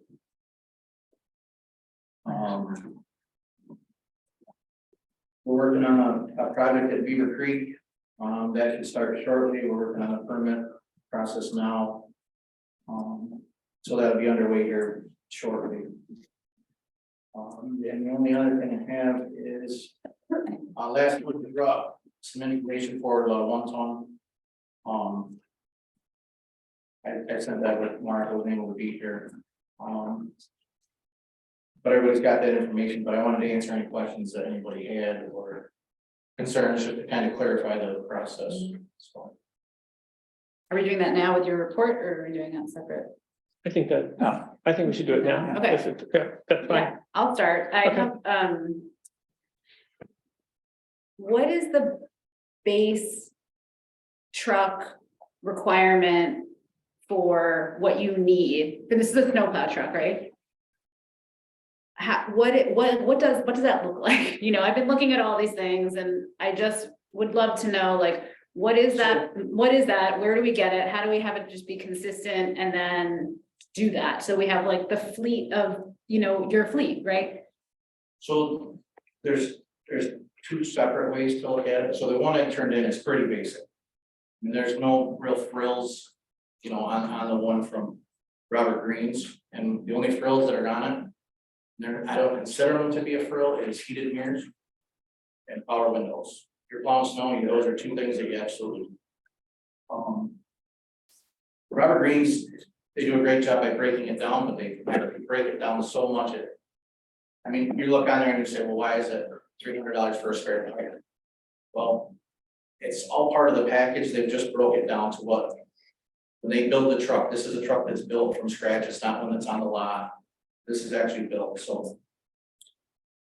We don't go the lowest level, and we never have, because when we get rid of it, it brings us none.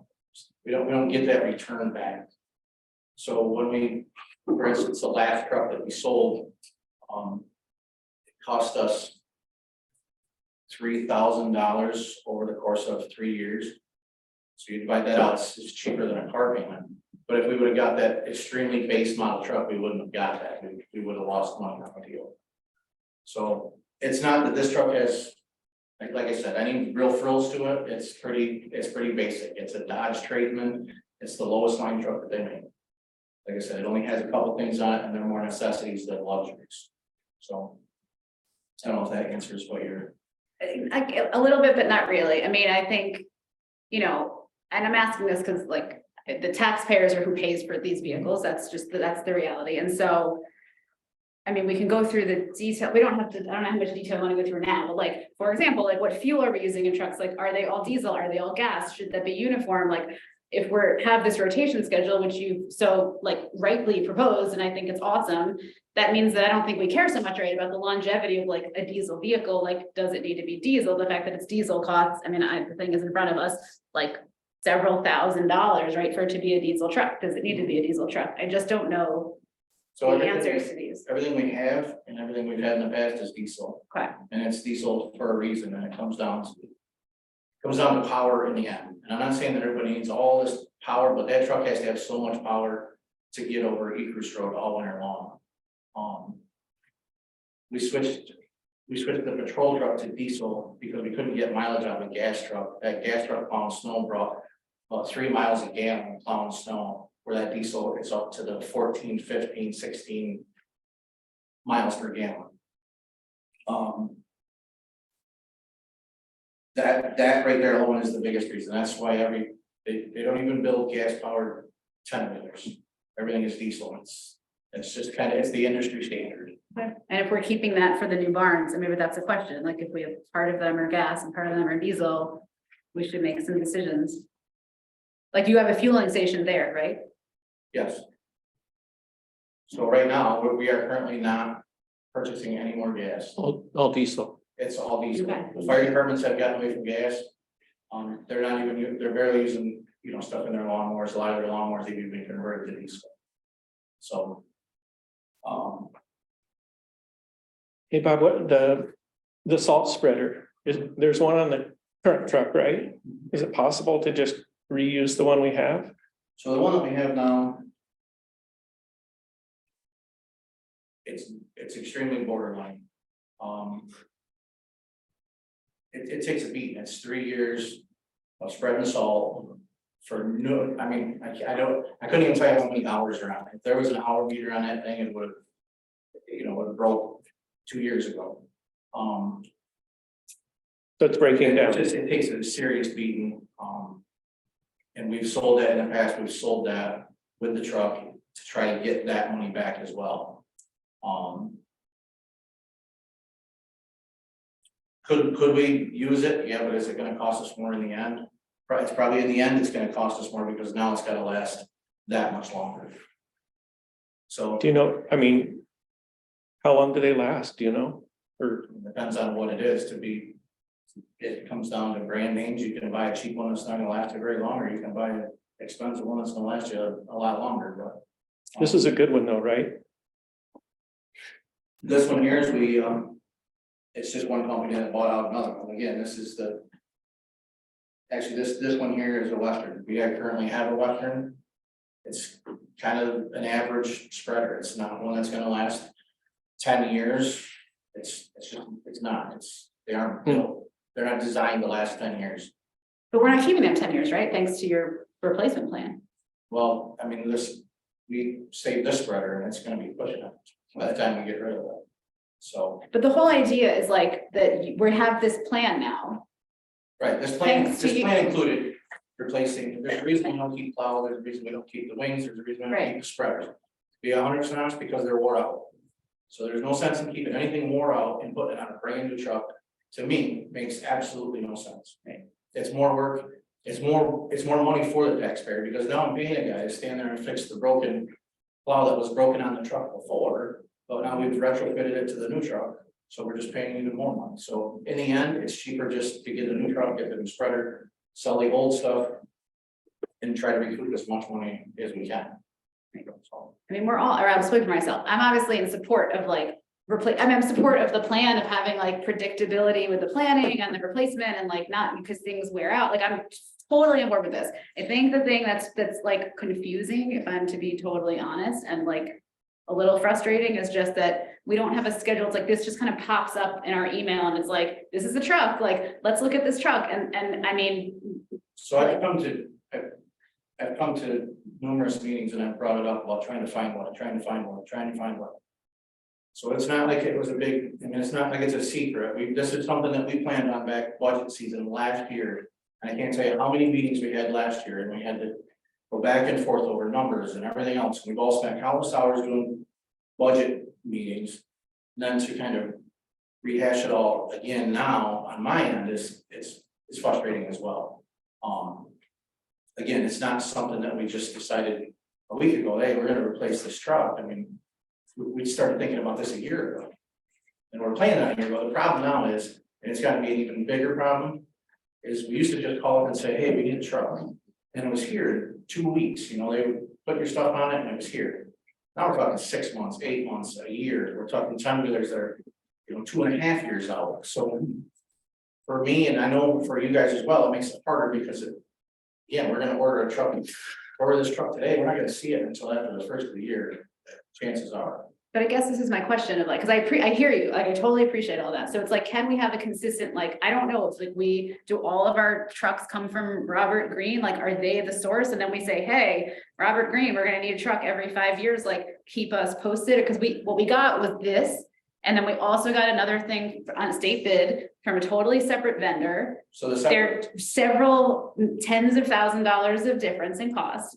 I asked immediately, my first question was, how much are we anticipating to get in trade for the truck that we're like rotating as per your awesome recommendation? And I still don't know the answer to that. So like, we as a town, we can't do this, like. I can answer it for you. That money is actually already put into this year's budget. When you say, what are we gonna get out of that? It's already been accounted for in highway revenues from last year's budget. But We don't know what we're gonna get for the truck that you're trading in. But we put in for highway revenue. So Right. you might be able to explain this because. we don't know We what go it down would to our be. budget lines and we say, how much money are we gonna get for equipment that's sold? And this year, we put in that we would sell $80,000. We would sell $80,000 worth of. In that $80,000, the pickup that we got rid of, and this 2-ton truck. So. We're looking at that, and it's hard, it's an auction, I can't tell you the exact number. The last one we sold brought really good money, so there's a chance that this is gonna bring really good money as well. The last one brought, you know, $30,000, the last one was, again, it was pretty rough, we stretched it over that 5-year mark. Exactly. And it was rough, so it didn't bring as much.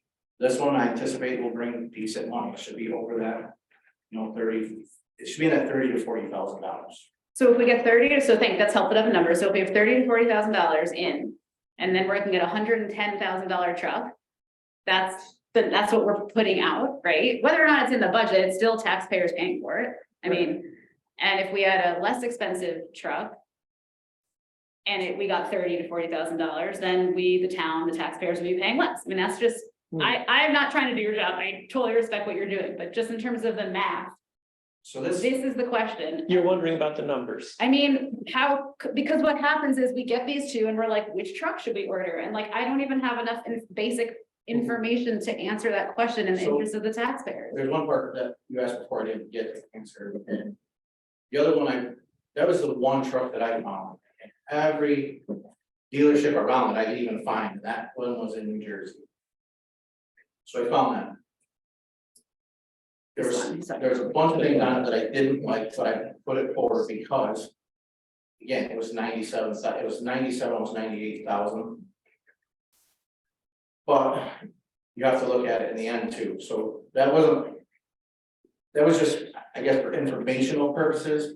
But if we were to buy that truck, we're gonna keep it for 5 years. Now we get rid of it, it's a 7-year-old truck, so that money that we thought we were getting at the end of 5 years. It's not even gonna be close because it's 7 years old. We ordered one like we normally do. This truck that we're getting rid of right now was ordered from Robert Green's years ago. It's a 5-year truck when we get rid of it. Our reset money is better than that. That's the way I've been trying to do everything. It's like going and buying a used truck, it doesn't benefit us one bit. The prices of things are absolutely crazy. I mean, if we were buying this 2 years ago, this truck was like 80, well, for example, we bought one 2 years ago, and it was $87,000, not 109. It's out of my control, it's out of everybody else's control, it is what it is. I mean, hopefully someday the prices go down, but I'm not sure I'm gonna see that one happen. They don't go that way. Yeah, and I mean, that stuff is only getting worse, so. It looks like it's a high dollar truck, but in the end, it's no different than what we bought over the last 3-4 rotations. It's actually the same identical truck. Catherine, there was, in last year's highway school, there was a presentation on the cost of equipment, because these numbers are just mind-boggling.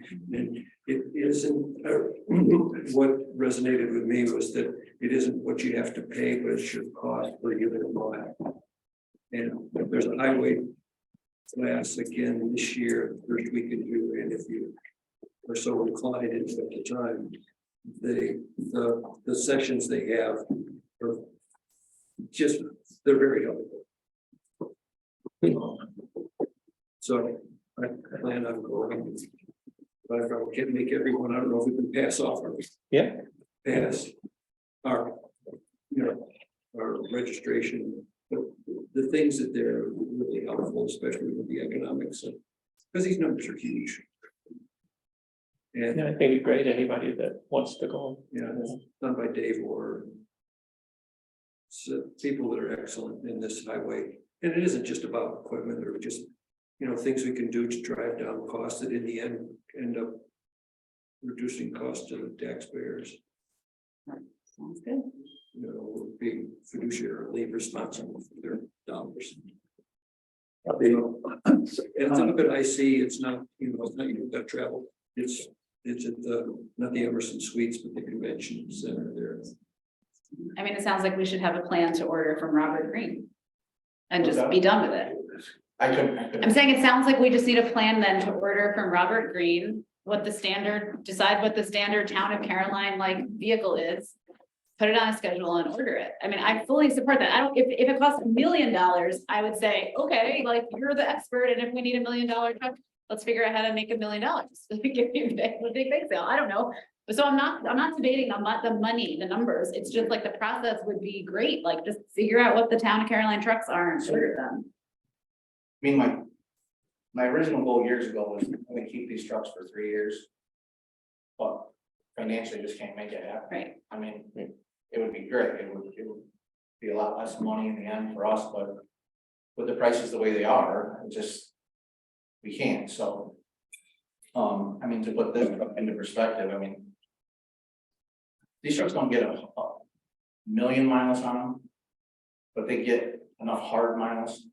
I mean, I sent a guy to town to get some parts. He calls me up and he says, the wheel just fell off.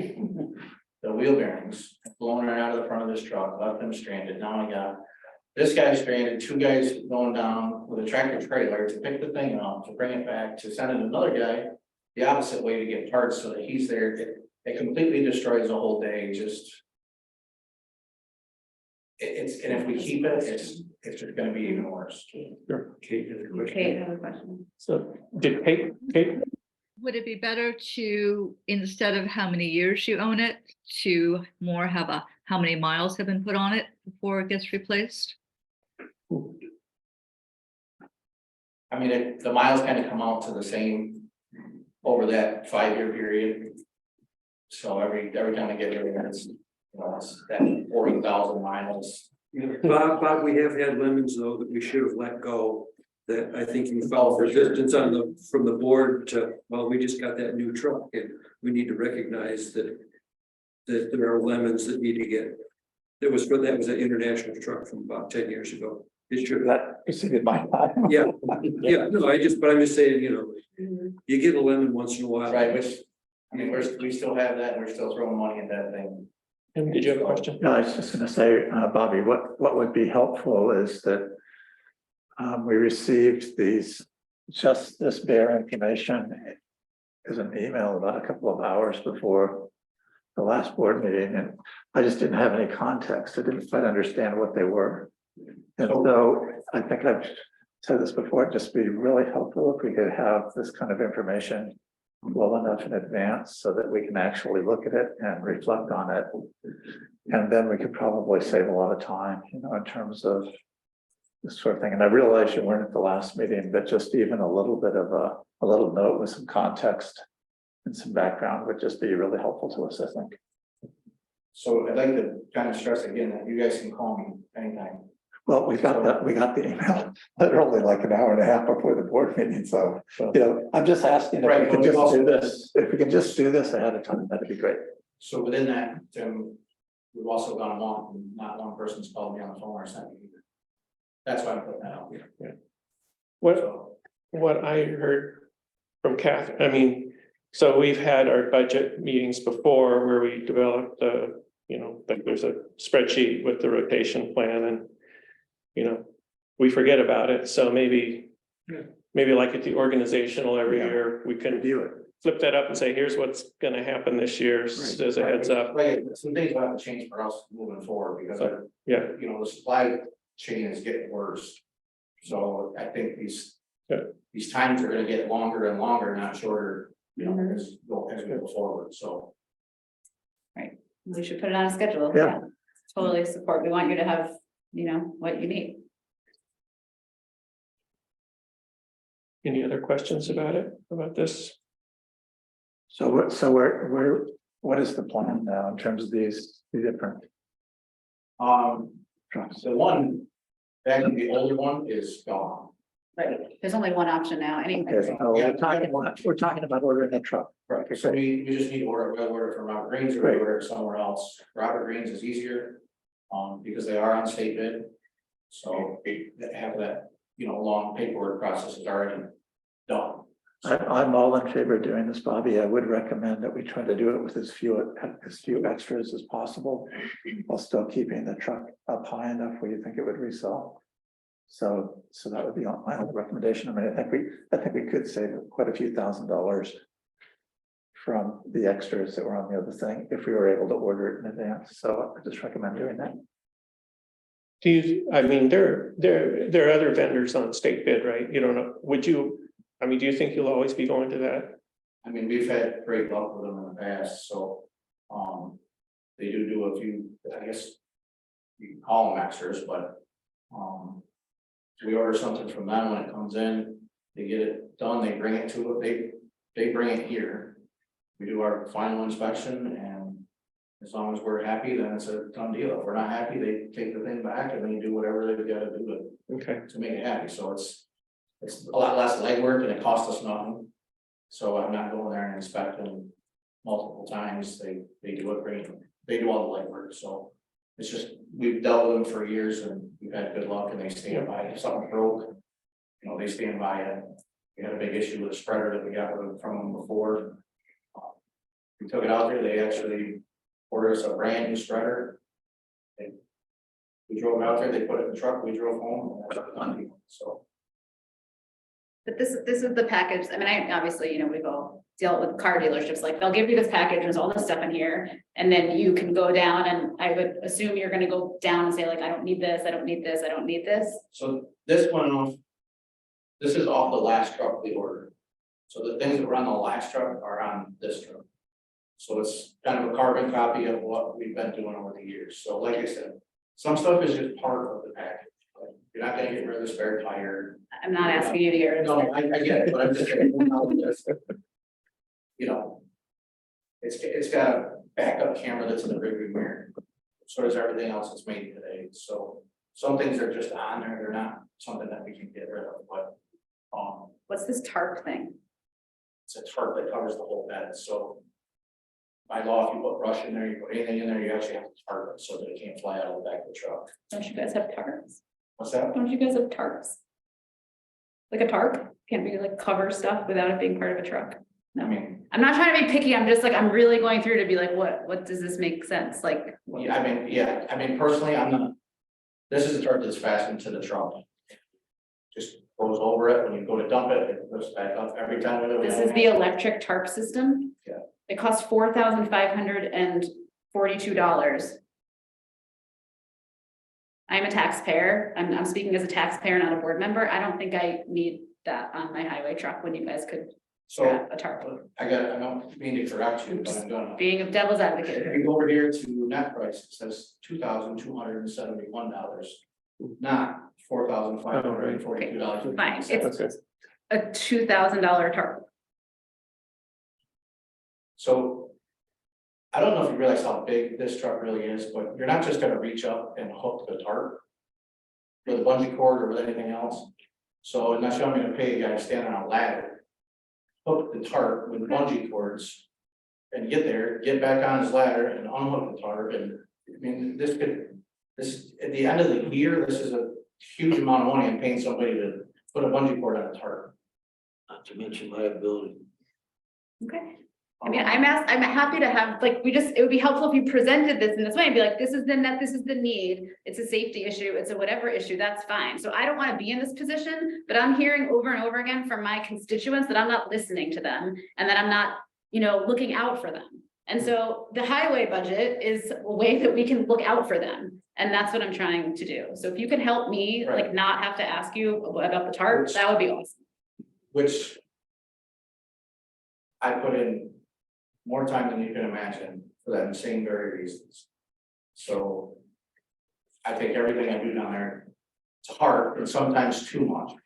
It makes me extremely emotional about my job. Mark knows better than anybody.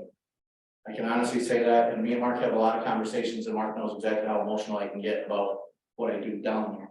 I'm not gonna come with some ridiculous quote for, log truck.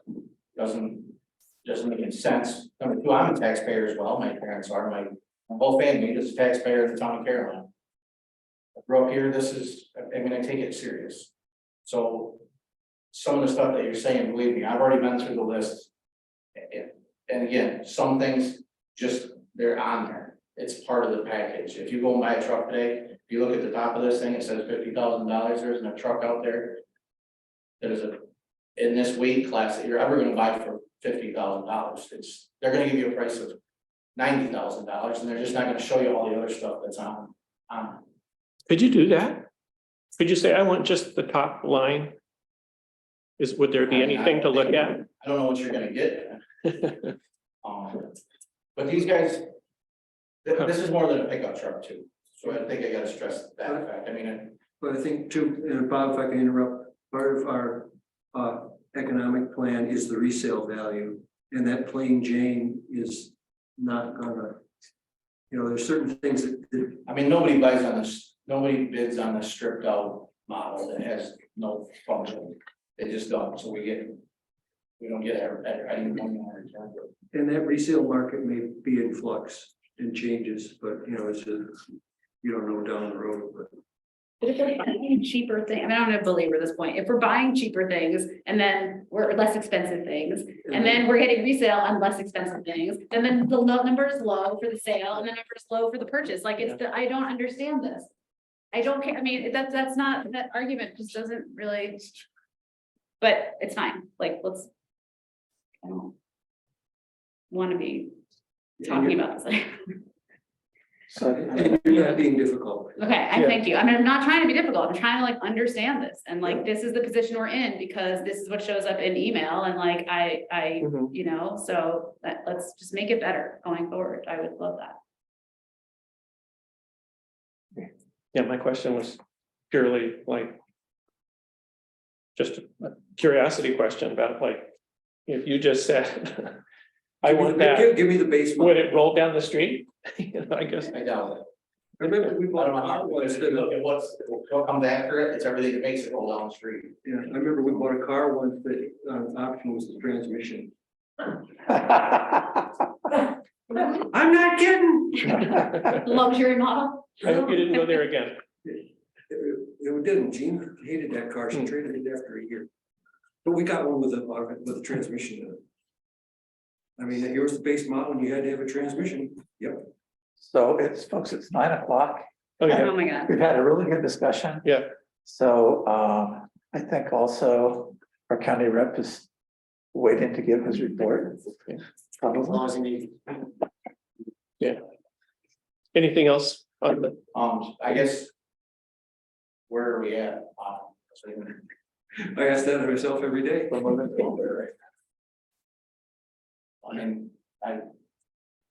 we have on this. Where are Well, we at? this is where this shouldn't be part of a committee report. This is my whole point about this, that it's 9 p.m. But this is what it is. So This isn't really a committee part of it. It's on my. I know, but we're in your committee part of the agenda as opposed to making the discussion of the truck like an agenda item, so I think we could make it better for everyone, but. You're explaining it and I understand it better, and if this is what it is, this is what it is.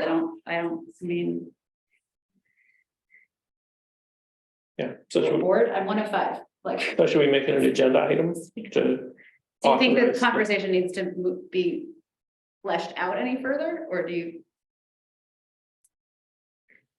I mean, it sounds to me like what we do need to do on a regular basis is review the rotation schedule, just so it's all in our heads, which we fixed it about 1.5 years ago. And it's in your head very, very clearly. So I think what we need to do systematically is make sure that we review that schedule. And then some of these conversations probably wouldn't happen. So if we do that, try to communicate a little bit. in Yeah, like I advance said, I think of at the the beginning of ask. the year. Yeah, Organization. then, would be yeah. a perfect time. Or even separate from that, so we can do it systematically, then we'll be ready to go. So I'm personally just ready to say, let's get moving on this. Okay. We're ready to put that forward, so. So I'll propose a resolution to authorize the town highway supervisor to move forward with the order the 2024 Ram 41-ton Ram 4500. Second. Any further discussion? All in favor? Aye. Aye. Opposed?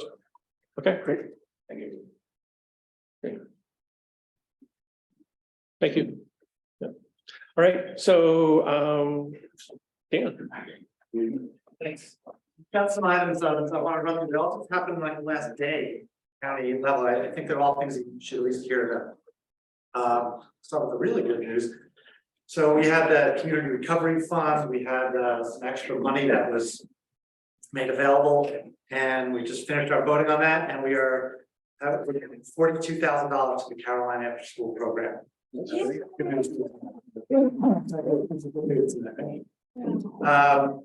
We also just set our budget goal for the year. So we started our budget process now. And I just need to say a word about this. So we set this goal at this time of year, but then like you, we don't vote on our budget until November. It's not done until then. So the goal can change. Just because we say it then doesn't mean it's what we end up at. And I wanted to say that because it's a big number this year. Right now, we're looking at a 5.5% tax levy increase. Last year, we've had a 0% tax levy increase. And I promise you, I am going to work on bringing that down as low as possible. I'm not sure if we can get it to 0 this year, maybe. But that's where it started. So I just wanted you to hear that because you might see that in print, but I really don't think it's going to end up that high. And I'm going to do my best to drive it way down. And then the last thing I wanted to mention was a meeting that just happened at 4 o'clock today. So it's my notes are really it's drying. So we dry yet. This county's been doing a broadband study for like as long as my whole life. And it's been very frustrating. I've been pretty critical actually of how the county's handled this. The latest version of it, we just got the report today, and there was some interesting things on it, and I'm a little optimistic now, a little bit. But I want to tell you a few things about what the county's thinking about because I'm not sure yet how to think about the town of Caroline. So this consultant said that there are 1,200 addresses in Tompkins County that have that don't have broadband, unserved. How many? 1,200 county, which is a lot. And in order to get fiber to all of those, it would take 116 miles of fiber, which is also a lot. The estimate for that to do that is about $7 million. So one thing I could say is that there's a ton of federal money available for broadband, and there's a ton of New York State money for broadband. So that's another reason to be optimistic. We're gonna get some money to do this. I don't know how much we're gonna get. That's way beyond anything we know now, but it is a big number. Some bad news in there is I was shocked to hear this. They said it would take 3 to 5 years from now. We've been talking about it for 3 to 5 years. I don't know why, but that's what they told us. The next step we're going to do is send out a request for proposals. We're gonna just put this out to the world, say who wants to bid on this project to supply fiber to every one of these 1,200 addresses, and how much would it cost? It's gonna take us probably a month or so to get that out, and a month to get it back, something like that. Let's say 3 months before we have some good information back. But in the meantime, we have to decide what's in that request for proposal. We have to decide exactly what it is we're gonna be asking for. And this is one of the, so I had a bunch of questions today. One of them I said, what about the towns that are thinking about municipal broadband? Dryden's already doing it. Caroline is talking about wanting to do it. And they didn't really give me a great answer. Actually, it almost seemed like they didn't really understand what I was asking. So I just wanted to make you aware of this, that this is in progress now, and it's on the radar that we have to decide how to think about Caroline's, and that's part of what we're going to be figuring out over the next month or 6 weeks while we figure out the request for proposals. That's my report. Thank you, Dan. Have you heard any news on updated sales tax receipts? Sales tax receipts are coming in good this year. Last I heard, it's like maybe 2 or 3% above last year, which was a record year. Yeah. So Might that help on the tax levy? yeah, I mean, I have a couple of tricks that I'm going to be using to bring it down, but it's a little early to know for sure what's going to affect the rest of the year, right? So far, so good. And I know the USDA has quite a bit of funding grants coming for, and I don't know if Tompkins County is considered a rural county, but hopefully, that's probably old news to you, but I just know. No, it's not. Talk to me. So you should get in touch with the. I think next is Kate. She has. Well, anyway, I'm sorry. Well, what I can say just real briefly about we're also about to hire a grant writer because there's so much federal money out there, state money too, but mostly federal money. So we're going to be looking for, this person's going to bring in a lot more than we're paying them. And if there's some USDA grants you know about, let us know. Yeah. Development. Kate? So I just wanted to make sure Dan knows that, I've been, following what Dryden's been doing. We've started the feasibility plan. We're putting out mailers to determine need. So it would be good for us to meet and try to connect with the county. I also looked at the USDA money so connect with the county. And so we're not duplicating efforts. And it's really frustrating where the state is right now, just kind of asking, oh, well, we have to determine need when we have a pretty good idea of what our need is. But anyway, so it would be great to meet with you sometime maybe and talk about this, because I have had no real idea where the county is in the efforts. And there is a lot of money out there. Then it's great that you're hiring somebody to write the grants. So Happy to talk to you anytime. Part of this thing that just got released, that I just heard about at 4 o'clock today, is also a supposedly better map of well, it literally lists every address that they say doesn't have high-speed internet. So I think that will probably help you in your plans to have that map. yeah, that would be great. I've looked at a number of maps. The Appalachian Regional Council had like the federal maps. We have the state maps. Yeah, and I know that they're working on improving maps. So we would just like to go ahead and start working on this. Anyway, so I'd love to meet with you and kind of maybe try to figure out a potential timeline. And what I say about this map, they said, our consultant said that they drove to every one of these addresses and verified it. So I think this is going to be the most accurate map out there. Okay, great. I'm looking at Kate, she can't see me, right?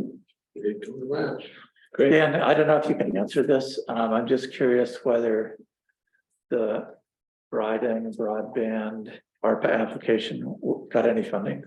Yes, I actually skipped over that. I'm sorry. Yes, we also, from the county, you mean? Yeah. Yeah, we gave them $75,000. Great. And we also, just some other news too, that we heard about the congressionally directed spending, used to be called earmarks. And several projects advanced to the next level. They didn't get approved yet. And one of them is Dryden broadband. And if I remember correctly, it was like,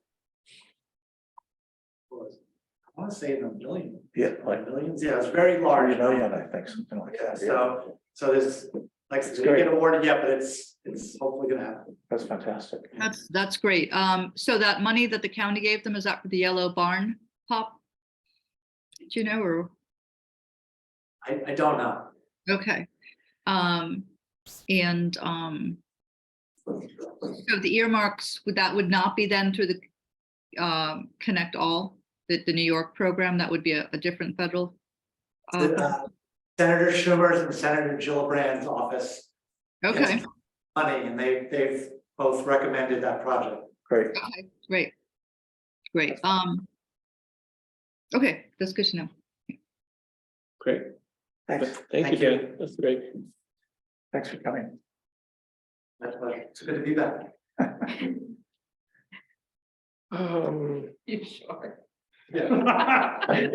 Committee reports, any committee reports?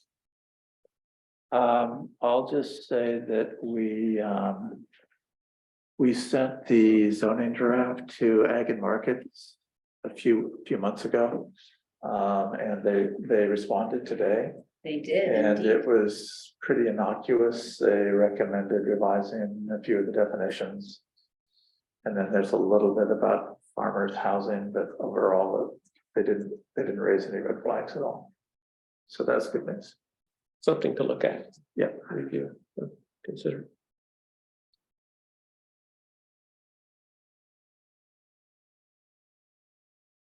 Any other committee reports? You probably know more with Susan about just what we're doing with the town hall and just moving along on getting a grant application in. Just to inform Catherine, Kate, and Tim. Great. You know, It's just it's happening. Yeah, it's happening. That's great. Pushing it along. Great. Fabulous. One of the things we talked about, this basement access over there that's problematic, and maybe moving it to the backside. That was like a light bulb. Yeah, like sort of an aha. Yeah. So I think that's a really good. So yeah, we'll be meeting like soon, right? Yep. Susan's gonna let us know. Yeah. That's great. So it just, if things are, we get the ball rolling. Yeah. And, just little things that maybe we can get started on this summer.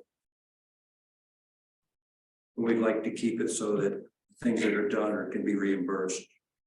And don't go doing things that. So. Yeah, we don't, yeah, we'll see, maybe. Yep.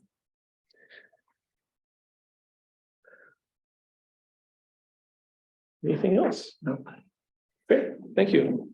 Okay, let's move right along then. I will open the discussion. I guess, I will put forward a motion to adopt the land use moratorium local law.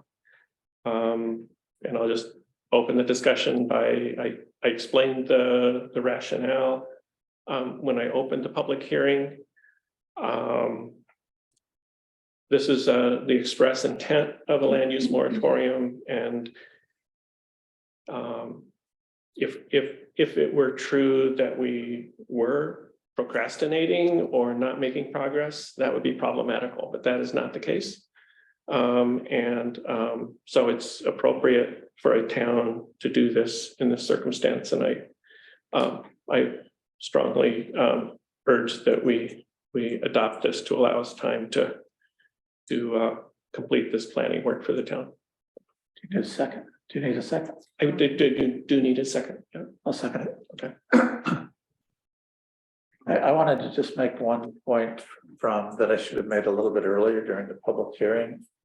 One speaker, there is an appeals process built into this moratorium. And one speaker mentioned that no one has utilized the appeals process, which is actually inaccurate. Very early on, we did have application for an appeal to build a solar farm out on 76 Road, and the applicants at that time showed need. And they also demonstrated urgency, and the board voted unanimously for that appeal. So there is a precedent for that. So I just wanted the public to be aware of that, because they just might not have been aware of it or could have forgotten. And that's one of the features of this law that I think strengthens it, and so far as there is a mechanism for that appeal to be launched. We haven't had an application for an appeal within the past year, to my knowledge. Correct. The expectations or the requirements for a waiver are in the section of the local law, so.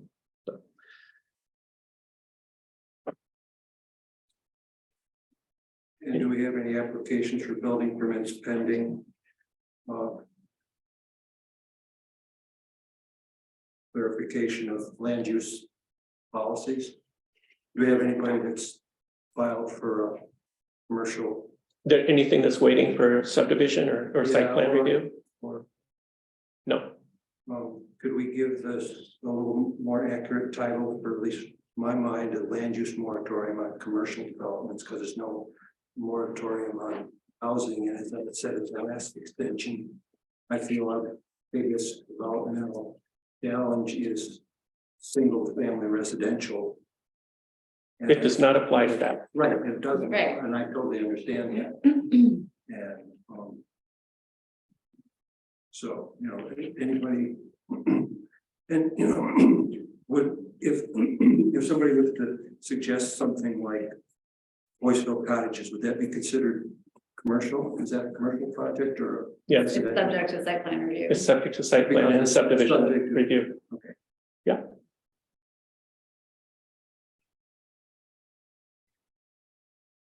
If they were disturbing less than an acre and putting in 3 houses.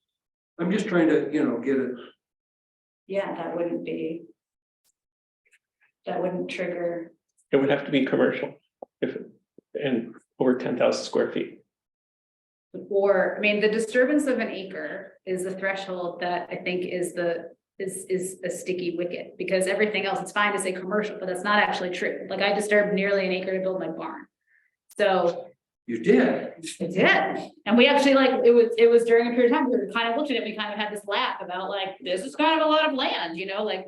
So I'm just saying that I'm supporting you and saying that if you want to be more accurate and just have this, you know, the concern is that it's like restrictive, and so the question is like, let's be really granular about what's restrictive. It's not restricting that, but if it disturbs more than an acre, it could be a housing situation that would trigger this. Correct. That's correct. So that's all, yeah.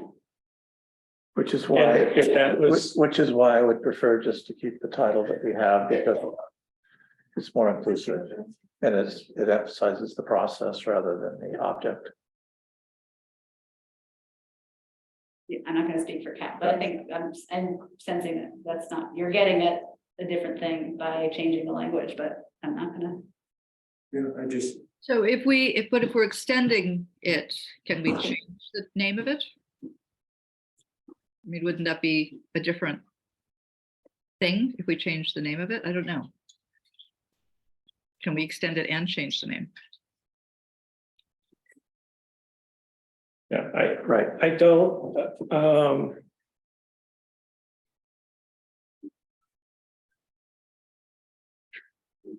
That is my bedtime. yeah, I'm not in favor of changing it. A local law modifying and extending the existing moratorium upon land use development reviews and approvals and commercial, retail, business and industrial development actions. So I guess don't, it's kind of in the title. what's that? I guess it's kind of in the title. So. Yeah. I think it hasn't been problematical Yeah. the day that I know of, and so. My only comments in the text are this, I will just repeat what I said the last time, and as we know, I voted against this the last time. But I agree with, I mean, just to be clear about the feedback in the public hearing, which is what we should be really thinking about too. There were 9 people speaking for this and 3 people speaking against it. I think that's important. I think that we've heard over and over again from a variety of people and a variety of issues that we should be listening to the people who are in the room. And the people who are in the room today spoke very strongly for it. And I think we should really consider that. And I consider that even as a person who voted against it the last. But the one change I would propose, which is the same thing that I proposed last time, is section 4B4. The changing agricultural landscapes and strategies for addressing, quoting the comprehensive plan, section page 38 with all the agricultural protection tools. I happen to have written this section, and so as I said last time, I was surprised to see this used as a justification of the moratorium, which is why I did not support it. So I would propose that we strike this because these tools, agricultural districts, ag assessment, ag zoning, rights to farm, infrastructure, blah, blah, blah, land banking, transfer of development rights, purchase of development rights, none of these things are being proposed right now. None of these things are being considered. We asked the zoning commission whether they would consider them and we were told no.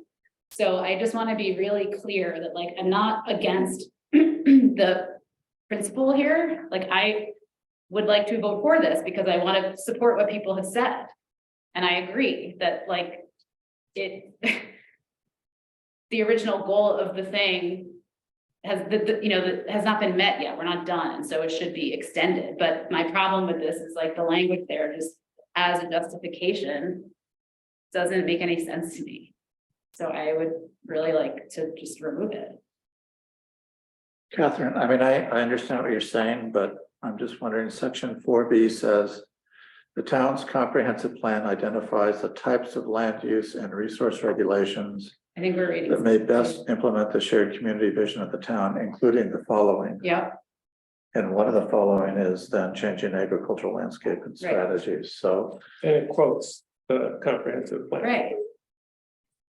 But so then it lists all these different things that were proposed that the ag committee is actively engaged in, talking about our ag and farmland protection planning, and we are not yet there to make this list to say exactly what we recommend.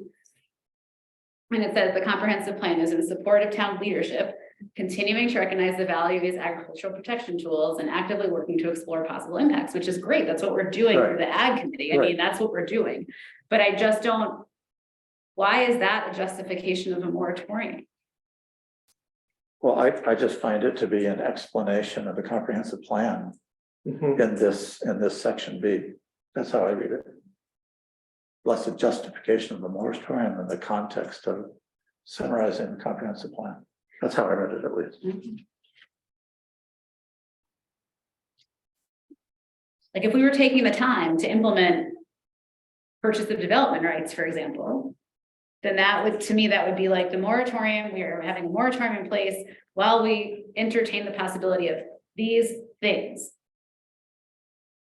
And so these things that we're doing right now is zoning. So like everything that applies to zoning, we should say, yeah, we're waiting for that. But I mean, I don't want to hold this up, but that's my feeling. I'm just gonna say it again. Okay, thank you. It's clear. I mean, your reservation is clear.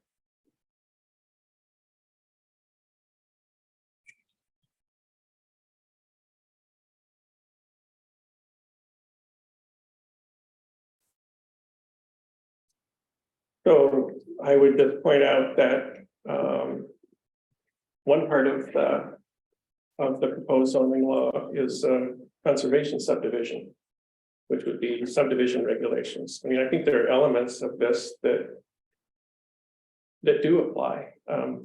You're right that zoning doesn't do transfer of development rights. That's something that we may want to consider, but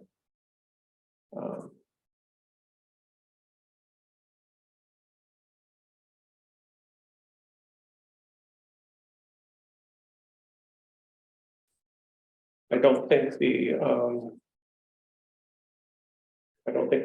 this law stands or falls on the basis of that paragraph. So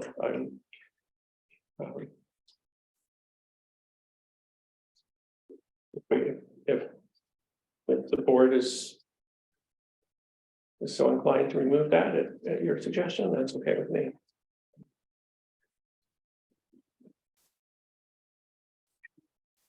So I will propose that we exclude that paragraph for the reasons that Catherine explained. Since it's not explicitly about zoning.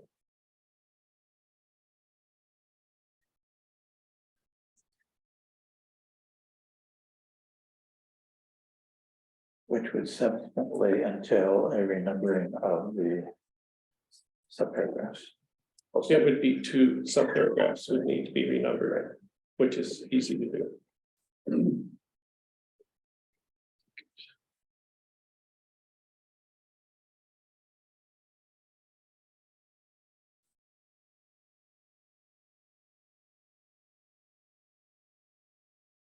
I do think that, is that, Kate, did you have a comment? No, I'm trying to remember the last time we talked about this. If we change the law, can we just extend it still? Or do we need to have a completely different law and another public hearing? If we I take mean, I don't think this is It's substantive, right? I don't think this is considered substantive. I don't think this is consequential or whatever, so, I just want to make sure. right. This is part of the language, but not. And it's, out of a huge amount of justification, so. You're not amending language, you're striking it, paragraph, right? Eliminating one paragraph. I mean, I'm fine with it. And that's for the, for, Before. Or before.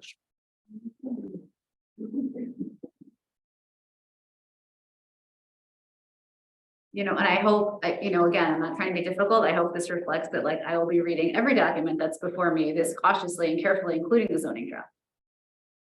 It's perfectly reasonable request, yeah.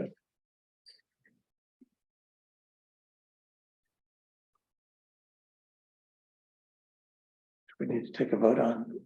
I think we should, yeah, so the motion is clear, Jesse. Do I have a second on it? And do we want to discuss it anymore or vote on it? Vote. All in favor? Aye. Aye. Aye. Opposed? Okay. So let's see, what did we just do there? We just did, We just eliminated 4. we did, Before, before. So 5 is 4 and 6 is 5. Yes. yeah, we can figure it I out. got it. Jesse's on it. She can renumber with the best. So that was, Let's go.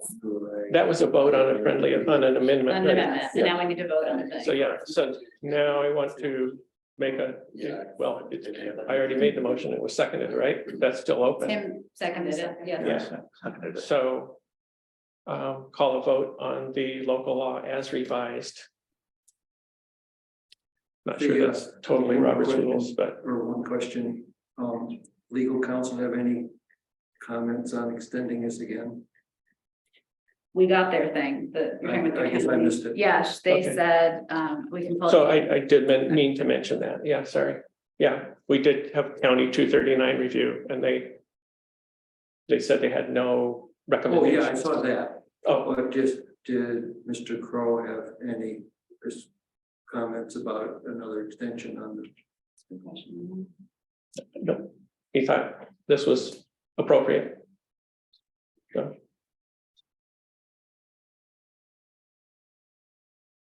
And the, Well, good. Cal? No, I mean, I was wondering if there's anything in, we will not vote on zoning until after the general election, and then I will support the moratorium. That's not what's on the table. Yeah, that's what I thought. So I would like to call a vote. There's no further discussion. All in favor? Aye. Aye. Opposed? That's 4-1. The moratorium is extended. Thank you. And now We're going to discuss the water resources and flooding overlay district. And I will briefly share my screen. This is what gets you to leave, come on. You've hung in so long. Thank you. Thanks, Dan. It's my- Have a good night. Okay, so let's see, I'm gonna try to share my screen.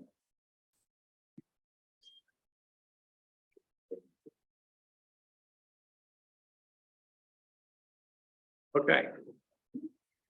So, to open this discussion, I will make a brief description of the, I'm just gonna call it the water resources overlay. It has a longer name than that. So this is the zoning map with the overlay district in the blue hatch shown throughout the town. Now let's see, is this gonna,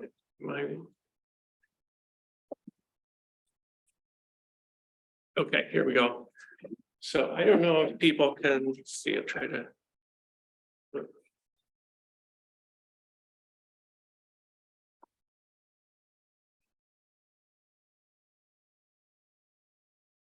So this map is the, these are the FEMA mapped floodplains from 1986.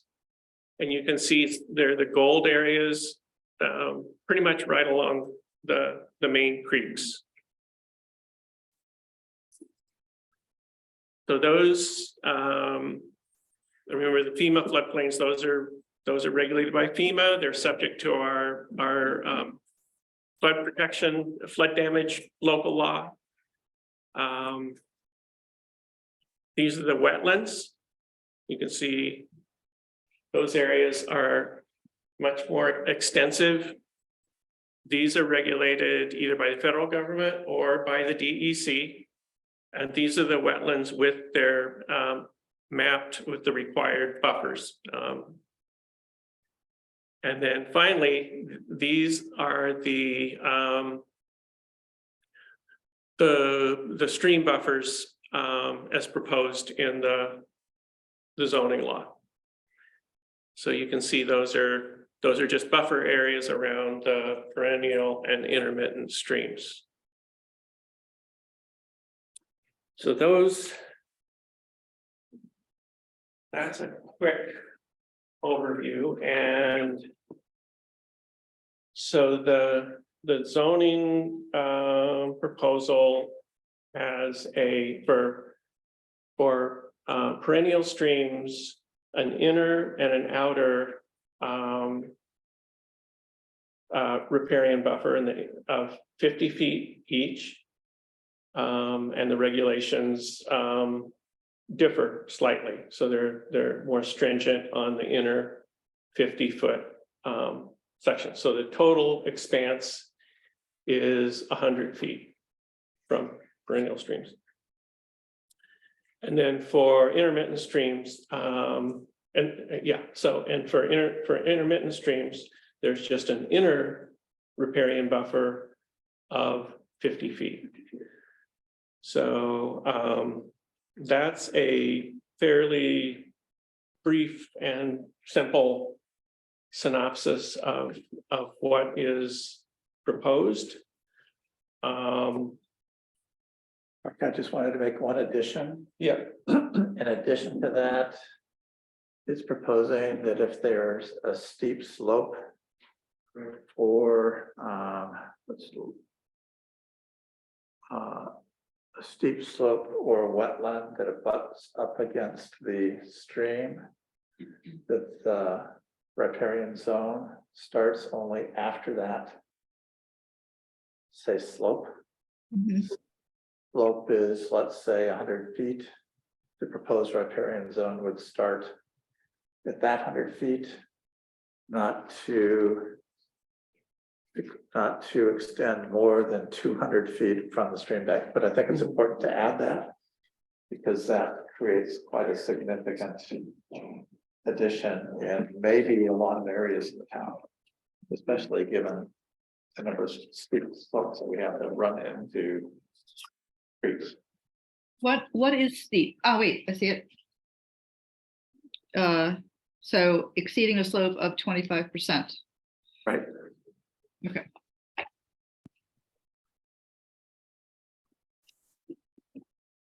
So there are, in the note from the zoning commission to us, you know, they said there are a number of things you can consider, including the width of the buffer, the riparian buffer, and what regulations you want to do, that we want to employ, that the zoning commission might recommend. So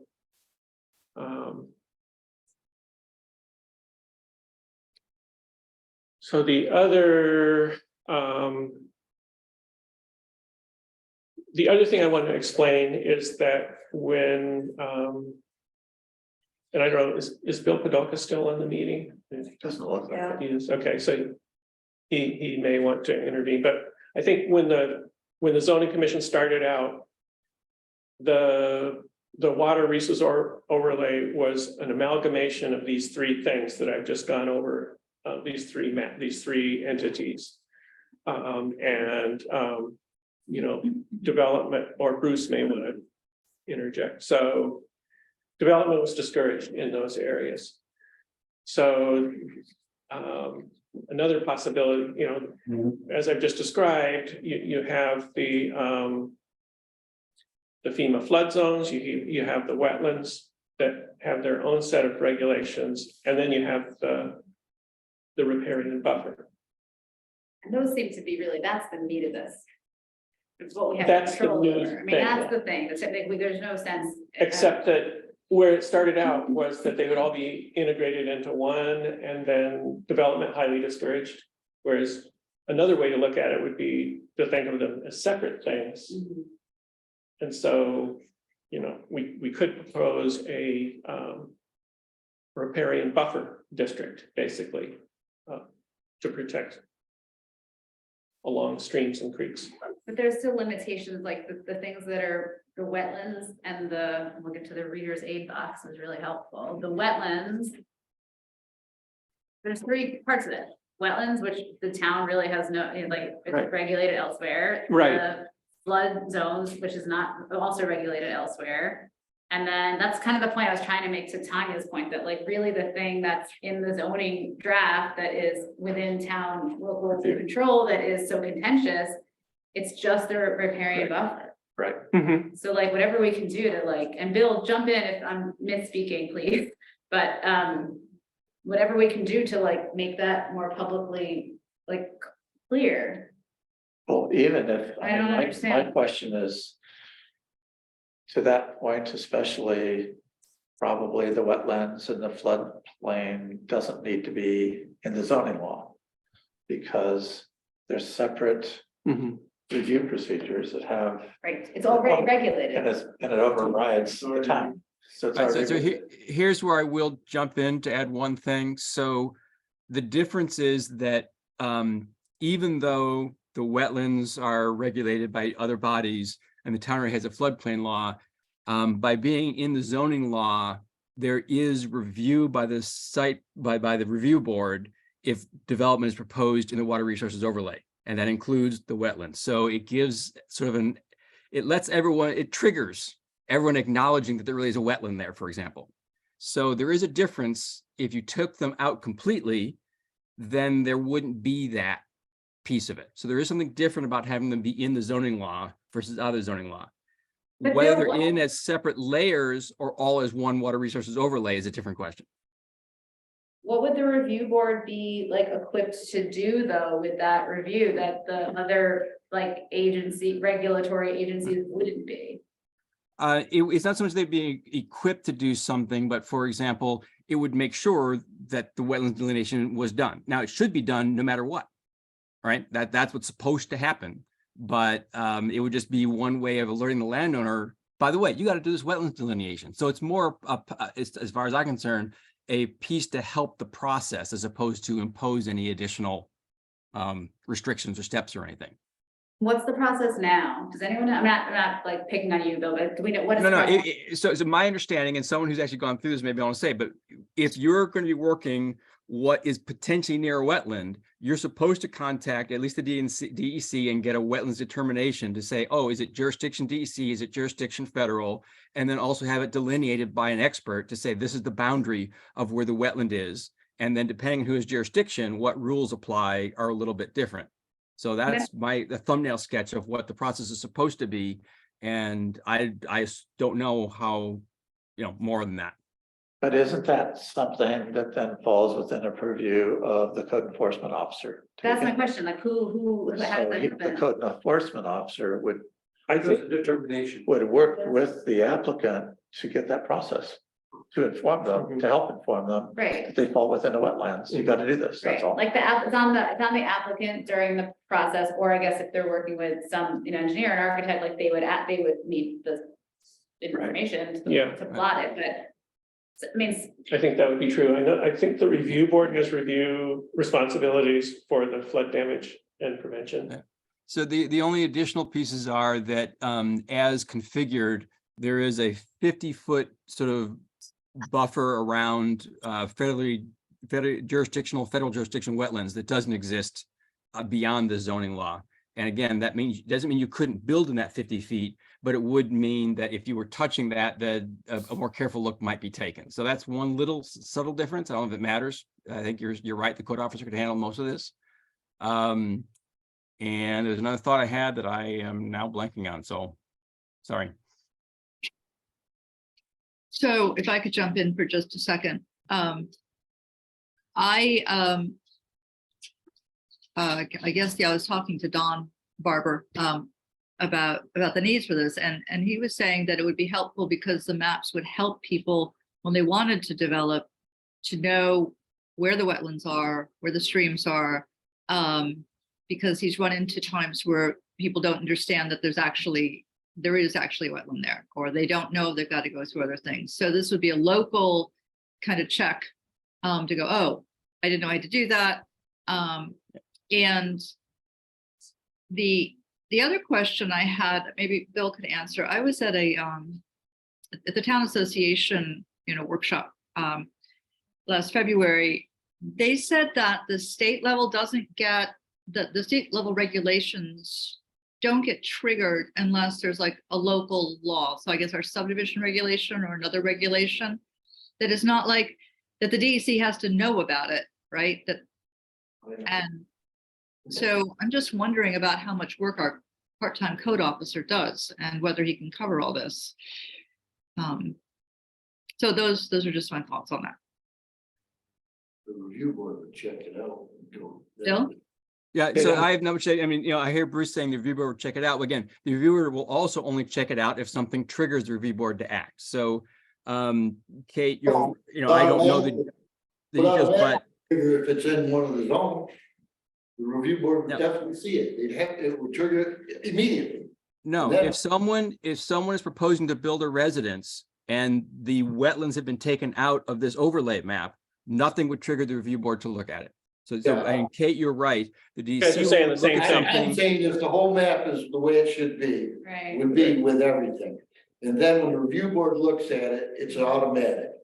This is what it is, and then it would have to go to the. Or there could be 3 separate maps, so they know exactly what it is. Right. I don't know. I was responding to the question posed earlier by Tim and Catherine about we could take the wetlands and the flood zone out of the zoning map and nothing would change. And that is, again, only somewhat true. I think that Kate's points communicated from Don are good ones. I've always viewed this map as much as essentially a public notice to everyone of what's there. Because I think most people want to do the right thing and sometimes don't realize, or they're going to buy a property. And yes, you can go to the county and see a map that shows the wetlands. But if you're looking here and one-stop shop, go to the town, see all the maps that have all these things on them is perhaps easier. So I second what Don said about that. And that's one reason why I think it might be useful to keep them in the whether as 3 separate overlays or one overlay is a minor point. Right. Yeah. Thank you. We could have 3 separate maps and then one that has everything together. Right. Right. But I think the contentious thing, I mean, like, I'm all for maps, like, the information is great, we should have maps, like, blow them up and make them available, but the question about what can be done in each mapping area is, I think, the thing that we need to be digging into, right? Like, the zoning law doesn't designate like whether or not we have a map in there, that we could have maps for public interest because we have maps, like, so, you know, like, when they say no building, I mean, I had, you know, what constitutes like a building, what about an addition, a porch, a deck, a gazebo, a roofed sitting area, like, was interested to know what the Catherine, are you talking about the buffer zone? buffers, or- yeah, because the I rest just of didn't it, understand. yeah, in the buffer zone. I mean, are we in agreement? I guess it's like the flood zones and the wetlands just don't seem to be within, it's within the law, but it's not within our purview. Is that right? Right, well, they Well- could be, I mean, that's kind of what I was trying to describe earlier, that and correct me if I'm misspeaking, but I think the original thing, all 3 things were lumped together. And then the overlay was like, don't build in this overlay that includes FEMA floodplains, wetlands, and riparian buffers. But we know that you can apply to build in a floodplain. So to have, I'm worried about confusion. So That's, yeah, so that if you have them mixed in, then you're losing your clear delineation about what's what. If I can understand the logic of having them packaged, but I would recommend that we have them as reference resources or something, so they're tagged in the zoning law, but pulled out so it doesn't cause any confusion. And I do think that the public, all of us, if they're combined, you do have it's really challenging to follow the delineation of the proposed buffer Yeah, the areas. buffer. You know, it's just challenging because they get mixed in together. So if we do keep them in, I mean, I guess I think we're not going to decide this tonight, but I guess I would be more inclined to try to have them be referential. And keep the focus on what to do about the buffer areas. I mean, does the local law supersede the state? Well, no, like the state law and federal, or it could. It could, and that's what I was saying. It could. Right, so I just to quickly inject, I'm sure you guys are either in the process of or have read the language. I think the current language of section 5.3 does essentially what Tim just suggested. It is referential to the existing state federal designations of wetlands, referential to the town floodplain law, and only has new regulations for, you know, the riparian buffer. Within the other context that there are certain things that are true whenever you're in the water resources overlay, that is you have to go through abbreviated site plan review if you're trying to do something. And so that's the only difference, that you would have to go to the town for abbreviated site plan review if you're building in that 50-foot buffer next to a federally designated wetland.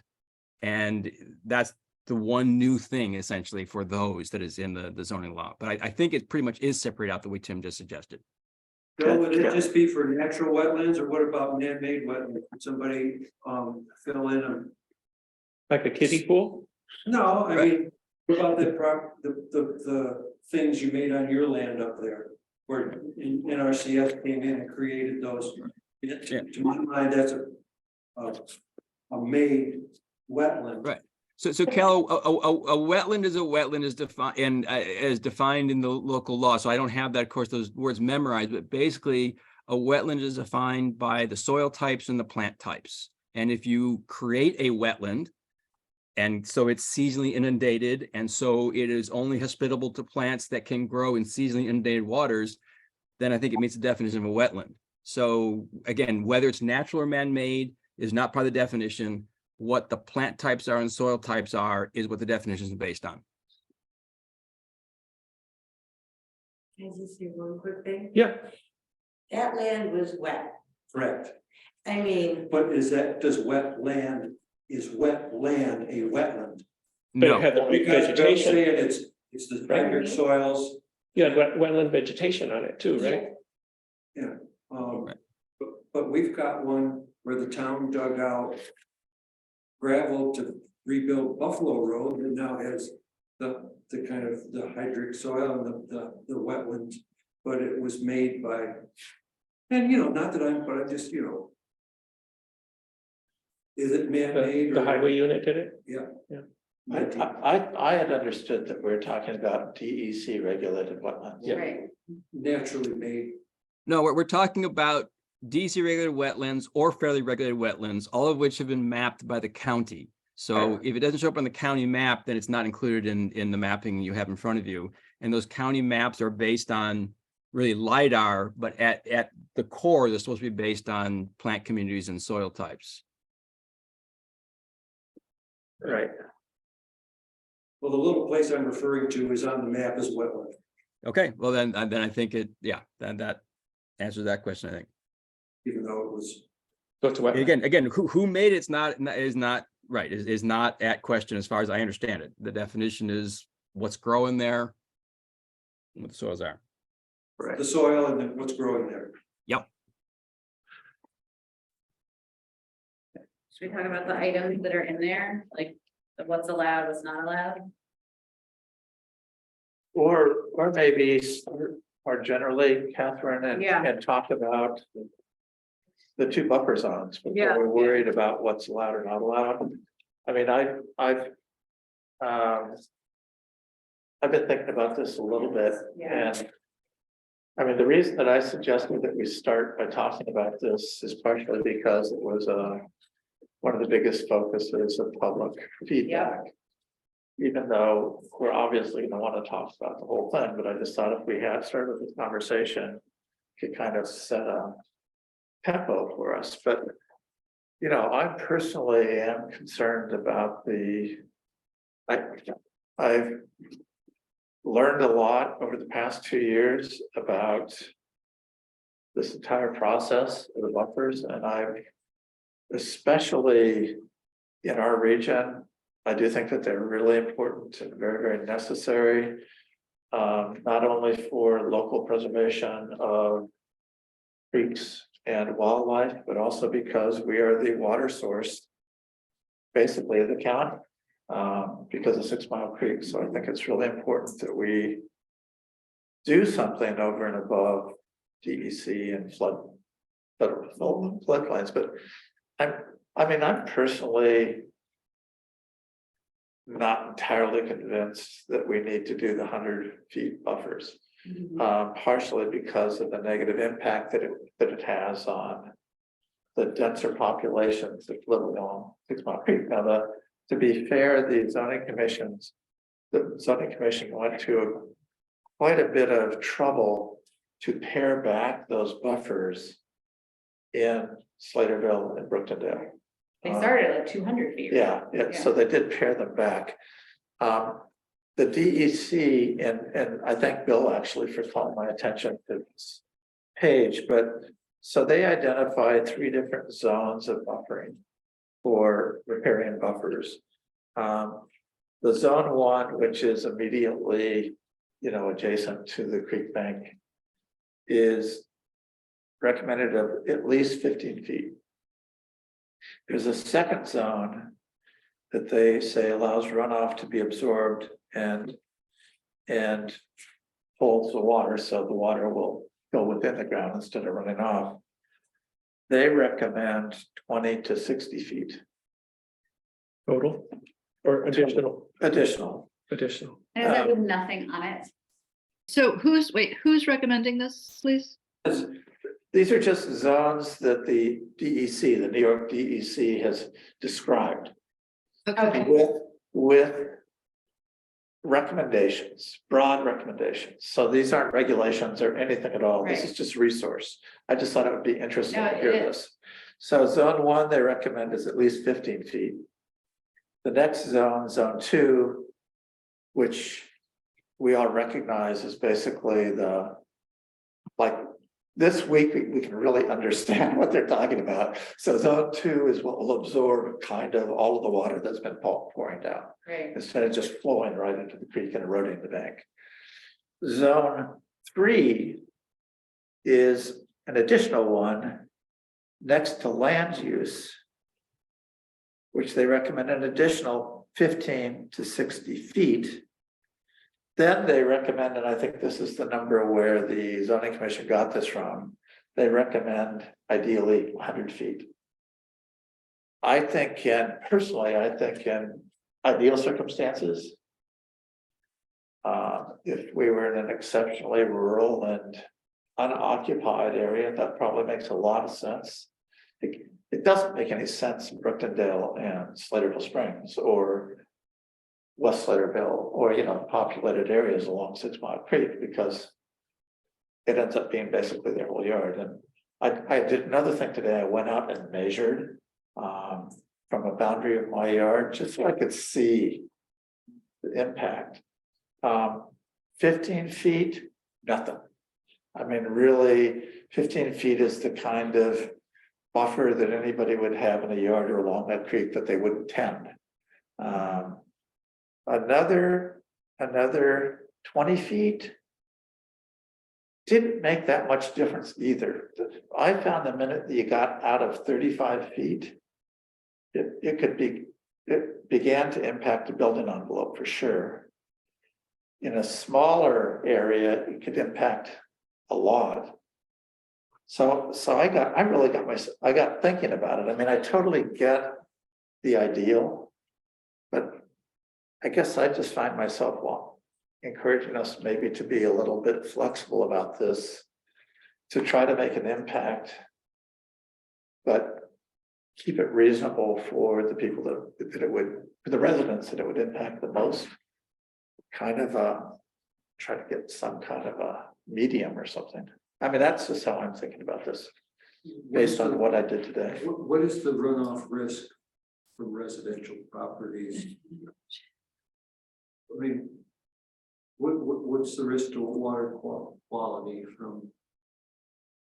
Oh, you've got, I mean, practically, I mean, I'm not an expert at this. Bill could probably speak to it a lot more, but anytime you put a structure, right, on a piece of land, it's impeding the flow of water. It's also creating, I mean, look at this building and what we've been trying to do here. It creates unnatural water runoff. And then if you have parking lots or parking or concrete, Driveways.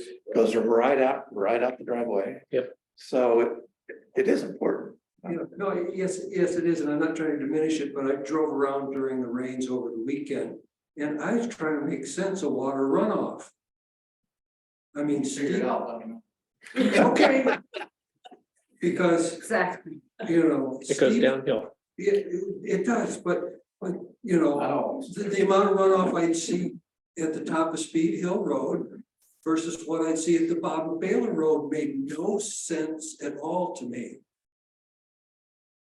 Up there on top of, okay, those soils are So where is this going here? that just. What is the risk of having these various setbacks and just what water runoff is? Yes, and I don't know if I can make a cogent thing of it. Because I'm just driving around after, at least in our rain gauge at home, we had 3.8 inches of rain. And just, seeing what runoff is, trying to think how this affects water quality. I mean, under the new bridge there on Central Chapel Road, that water was just running. The amount of suspended soil and stuff in that, and a couple days later, it's cleaned up, and okay, the whole thing, this is running down 6 Mile Creek, city water source thing. I mean, So I think, I don't. trying to understand what the risk is, or just it's shit happens. If I could just jump in real quick before Bill.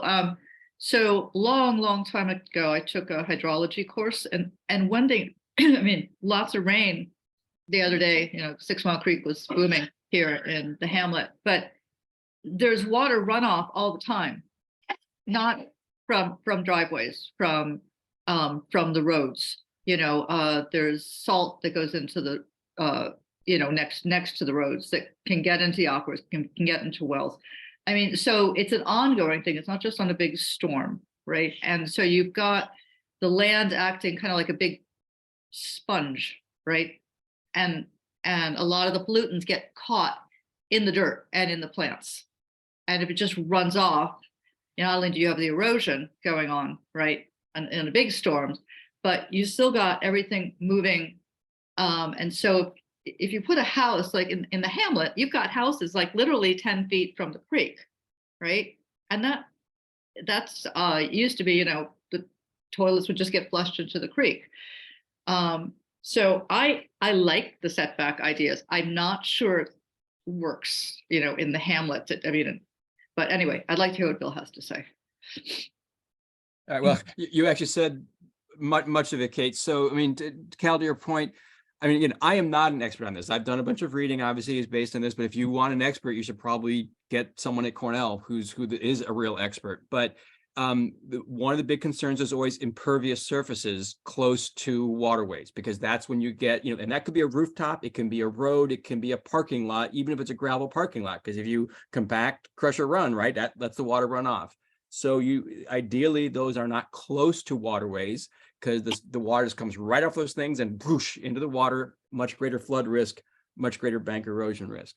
But the additional part is, as Kate was pointing out, things that get washed into the stream. So if you've got cars being parked in a driveway close to a stream, or you're applying pesticides or herbicides on your property close to a stream, then there's a much greater chance they get washed into the waterway rather than trapped or filtered by the dirt. So there are two different levels, at least, of runoff concern in terms of the setback. There's also health of the stream. You need vegetative cover on and near and above a stream so that leaves fall into it, giving vegetable matter. So the shade keeps the stream cool, which helps keep the water temperature down, which keeps the oxygen content up so that critters can live in there. So there's a whole myriad set of benefits to these sort of setbacks that is beyond just the runoff question. Having said all that, as you guys know, because we put it in the report, we understand that in hamlet zones, this can, has a bigger impact. I did pull some notes together today, which I will forward to you all, in which I reviewed my notes of what different municipalities in Tompkins County have done, and several different sources of recommendations for buffer widths. Just to correct Tim, the 100-foot buffer width actually came from Tompkins County work, not the DEC, but it's supported by what's on the DEC website. So there's a lot of scientific evidence that points to something like 100 feet, but most of the towns have made some allowances in their denser areas for smaller buffer widths for exactly the dilemma you guys are facing. And I will point out that the town of Ithaca actually does it for different property sizes. If you're a half-acre lot or smaller, you have a different set of buffers than larger properties. And I think for exactly the reason that you're talking about. 100 feet by 200 feet is half an acre. Right. Yeah. So this is so important. Like I feel like I have so much to say about this, but I want to restrict it to the zoning, right? I mean, this is like, what I'm hearing is that there's actually a really important need in the town of Slaterville Springs, right? And the hamlet of Brookendale, where we have all these properties, to have like a public education campaign around like, how to, where should we park our cars? And like, what do we know about roof runoff? And what if we all had like rainwater catchment systems in all those houses? And, I'm just thinking creatively about, Keep thinking that. this is just, this is important stuff to know. Like, I'm grateful to have this information. To me, this is separate and apart from like what is in a zoning law in a way. Like, it's great that it's in the zoning law if it's the trigger to get people to think about this, but the zoning law, because everything that's already here is grandfathered in, the zoning law isn't actually going to like impact our stream quality as much as we might like, I guess, because if I think about what are like the unoccupied parcels that are really along the stream, there aren't that many of them. And so we need to talk to the people who live there about like, what would their actual plans do? Like, what would be disruptive, right? There's not really gonna be a whole building footprint, right? Like a new home. Like, we've had feedback from particular people about like, I want to put a porch, I want to have an addition, I'm thinking about having some other like structure, right? Like that is close to the stream and their concerns were, can I still do that? And so when I look at, like, for example, like page 66, the bulleted point is about like, what is the development and uses in the buffer area restricted to the following, like the things that are allowed. I will leave ag for the moment, but to be honest, the fact that ag is exempted from this is, I mean, if we want to talk about what impacts water quality, I mean, I'm sorry, I'm like liaison to the ag committee and I just read my mind. But like that, we're exempting agricultural operations, like, why are we doing that? I'm going to jump in quickly. Ag uses, if they fall under ag and markets law, are in general exempted from zoning. We actually can't say stuff about those. That's why the zoning law was written that way. Right, but then I would suggest a language that says, as per ag and markets law, blah, blah, blah, rather than making it seem like we, the town, are saying like, if you have an ag activity, you're exempt, because there are plenty of ag activities, as we're learning in the ag process that we're undergoing.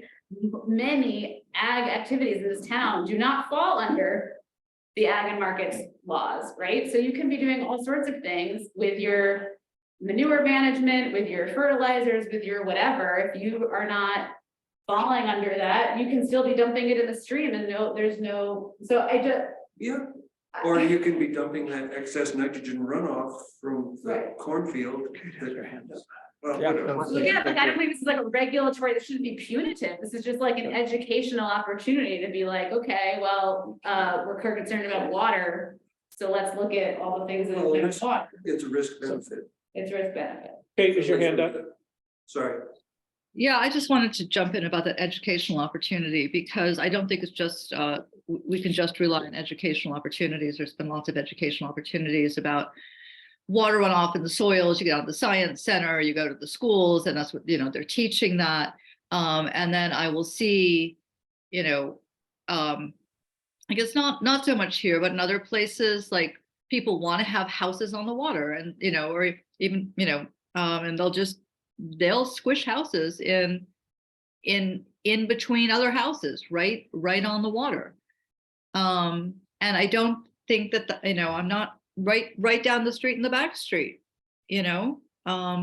somebody took down a whole bunch of trees and wanted to build, I'm not sure what he was going to build there. I think a house, maybe two. I mean, I don't think that we can just say, oh, well, let's educate people and not have a setback. I want to protect the water. I would like to see the zoning law protect the water in the town. Yeah. One of the things I just add to that is that what a zoning law does not focus on only focus on what is in the present. But what it is doing is extending a template into the future. So yeah, we can imagine that the people who have houses in Brooktondale, let's say, aren't going to build more on their houses. We could also imagine in 10 years, somebody coming in, as been happening in Ithaca, buying three of those houses, leveling them, and building something big. I mean, this is happening all the time. So for me, this protection is more important for the future than it is right now. For that reason, I'd be in favor of really extensive implementation, but I think the impact on the residents now is really, really worth paying an awful lot of attention to. So I personally would just prefer a kind of moderate approach to this in relationship to both of those concerns. Yeah, I agree. So the thing I was going to point on page 66 wasn't even the ag thing, that's the number one. But then it says the stream crossings necessary to access the property by driveway, transportation route, or utility line, which are designed to minimize negative impacts to the stream and riparian buffer, which is awesome. And I fully support this. My question and my note about it was, who designs that? Like who does that? And then like, how does that, who decides that?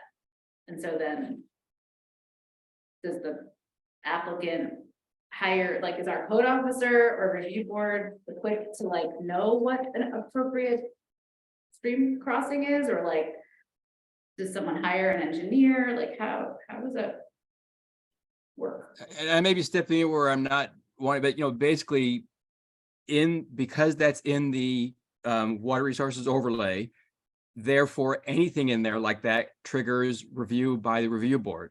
The review board would then hire any experts it needed to review the proposal to make sure it met the requirements of the zoning law. That's how I see that working. I think that's a bit beyond the code officer, but conceivably that could be attached to the code officer. But you're putting a big extra burden on the code officer in that case, who's a paid employee, as opposed to, of course, all those wonderful volunteers on the review board. So the review board hires the professional, the applicant doesn't hire the professional? No, the applicant pays for it. The review board hires them, but the applicant pays for it. That's my understanding of how that's written. Okay, because the review board doesn't have the expertise, like they need someone who has the expertise to do it. Correct. The review board is authorized to hire the expertise that it needs as part of the site plan and the review board section of the zoning law, which is the way our current local law is as well. And then the applicant hires their own person to fight with the Okay. planning.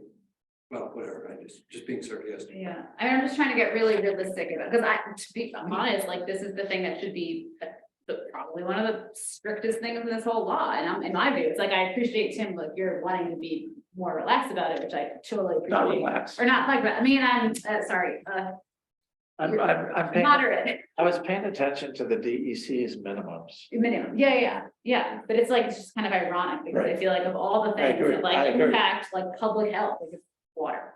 So I, in a way, like support this being even more strict than it is, but we have to then be really clear about who's, like, what the enforcement is and who's paying for what, and like what the impact's gonna be on people. Because I think the developer comes in and knocks 3 houses down and puts up something, I don't mind that they have to jump through hoops to do You're that. talking about stream crossing?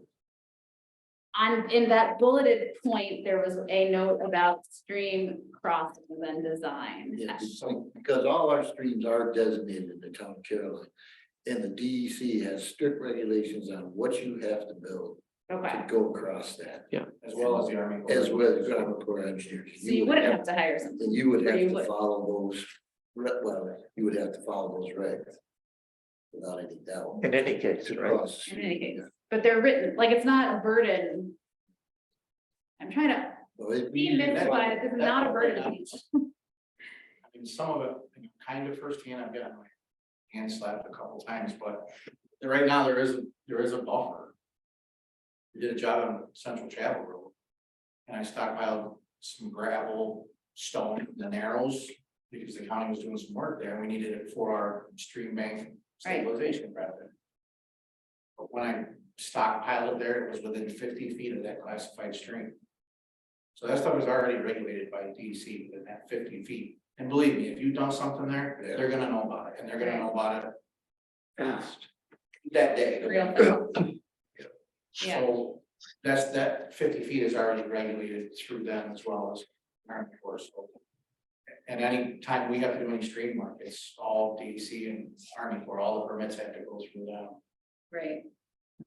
And I'm going to jump in one more time because there's some confusion. I did talk to DEC about what they regulate and don't regulate about streams. And I know that, if it's a Class A trout stream, it gets more special. But what they told me is that in general, they regulate the bed and bank of a river.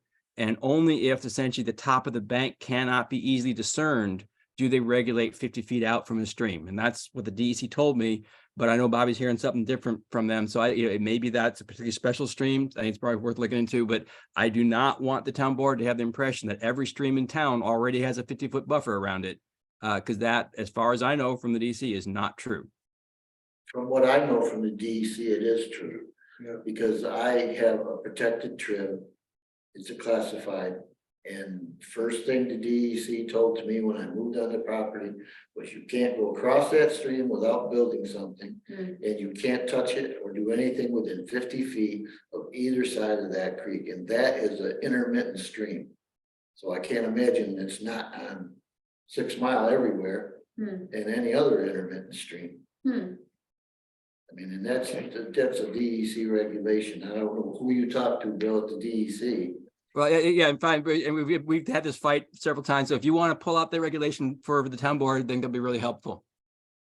Find the regulation. That was a No, I'm not gonna, mistake. just talk to the DEC. We'll have to clarify it. So It's pretty easy. Yeah, It was the wrong word I used. I didn't mean relax. the issue is, Sorry. we have to pay attention. It's. Gene is a great person to talk to about that. Gene, Gene Foley. yeah, She'll give you any information on that. Yeah. And I'll ask her. Great. I think, I Should start. don't know, maybe you guys still want to keep going, but I kind of think I'm gonna propose Sure. we aren't gonna decide anything tonight, in my view. But Right. do you want to keep going? What's, I know, I mean, I think No, I think this- summarize what, yeah, we've and got I did not, information. mean relax was the wrong word. I Right, apologize. no. I did not mean to say that. So can I just make a proposal?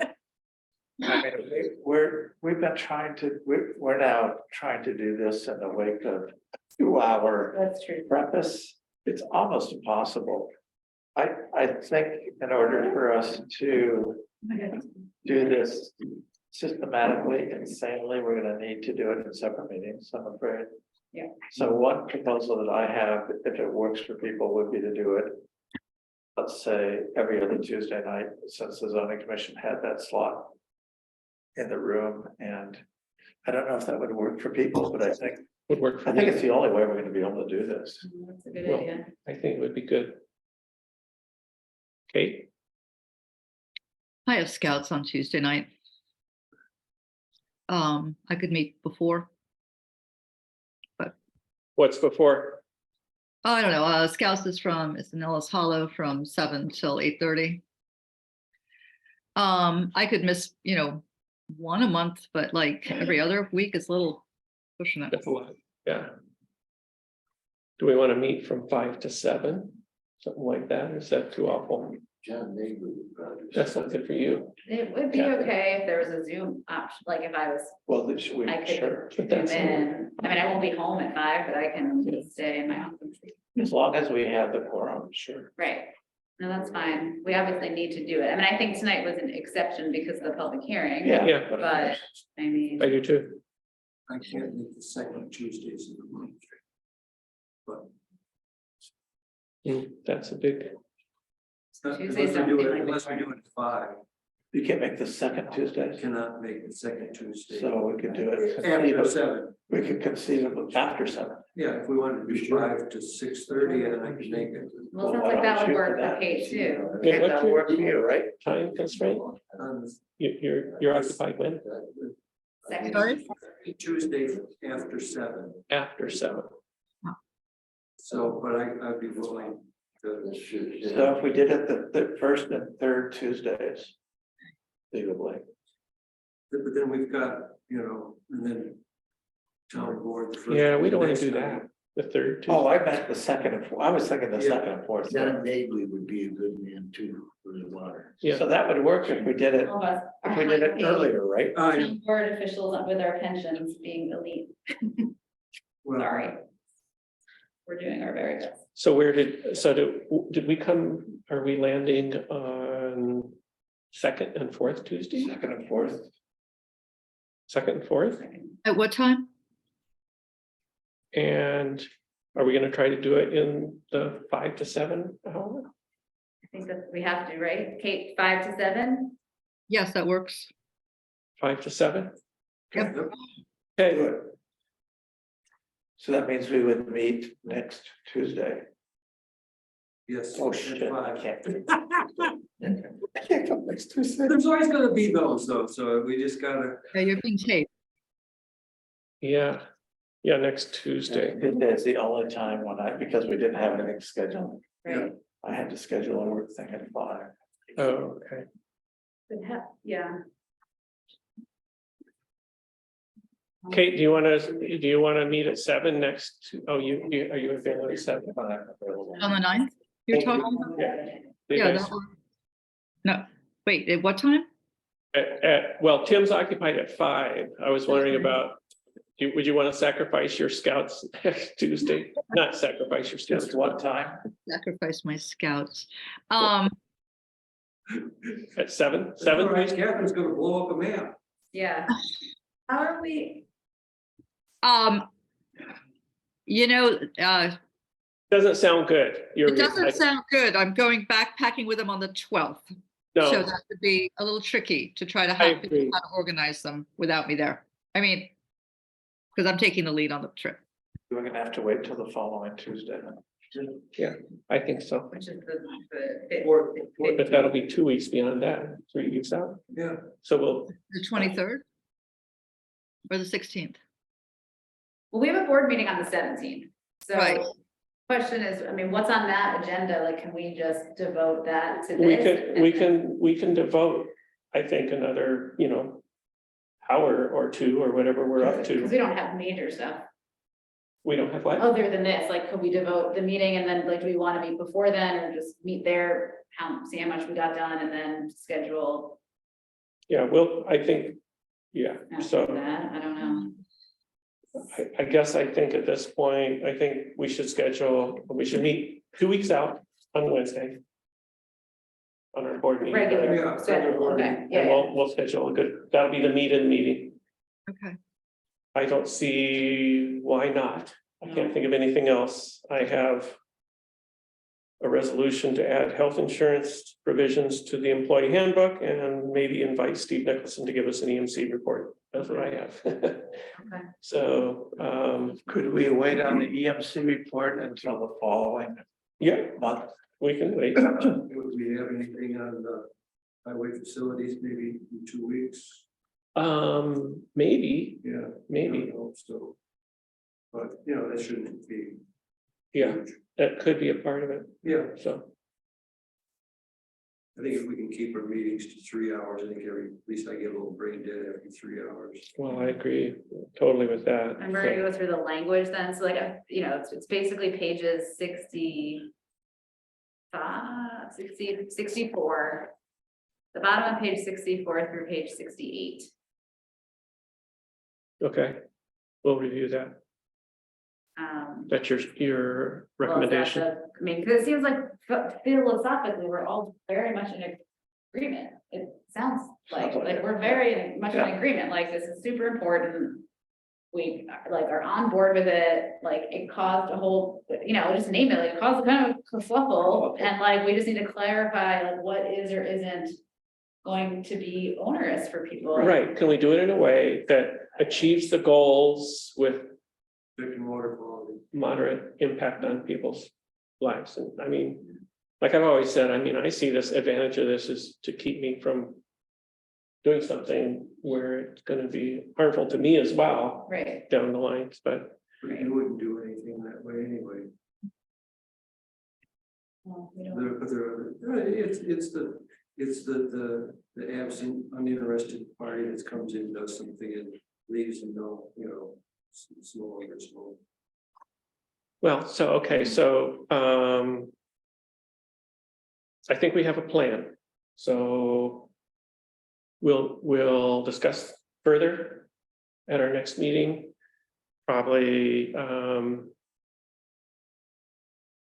yeah, I think, this sounds like Bill got us some good information on the other municipalities that might be helpful. Yeah, I think that'd be really helpful. I looked at a couple of them, so and that's that's good. really helpful, because I try to find some just on my own, and it's really tough to Yeah. compare them out. Because everybody calls things differently. Yeah, Right, I mean, it's like, just, I think the irony again, I'll repeat, like, it's like, this water quality is a no-brainer.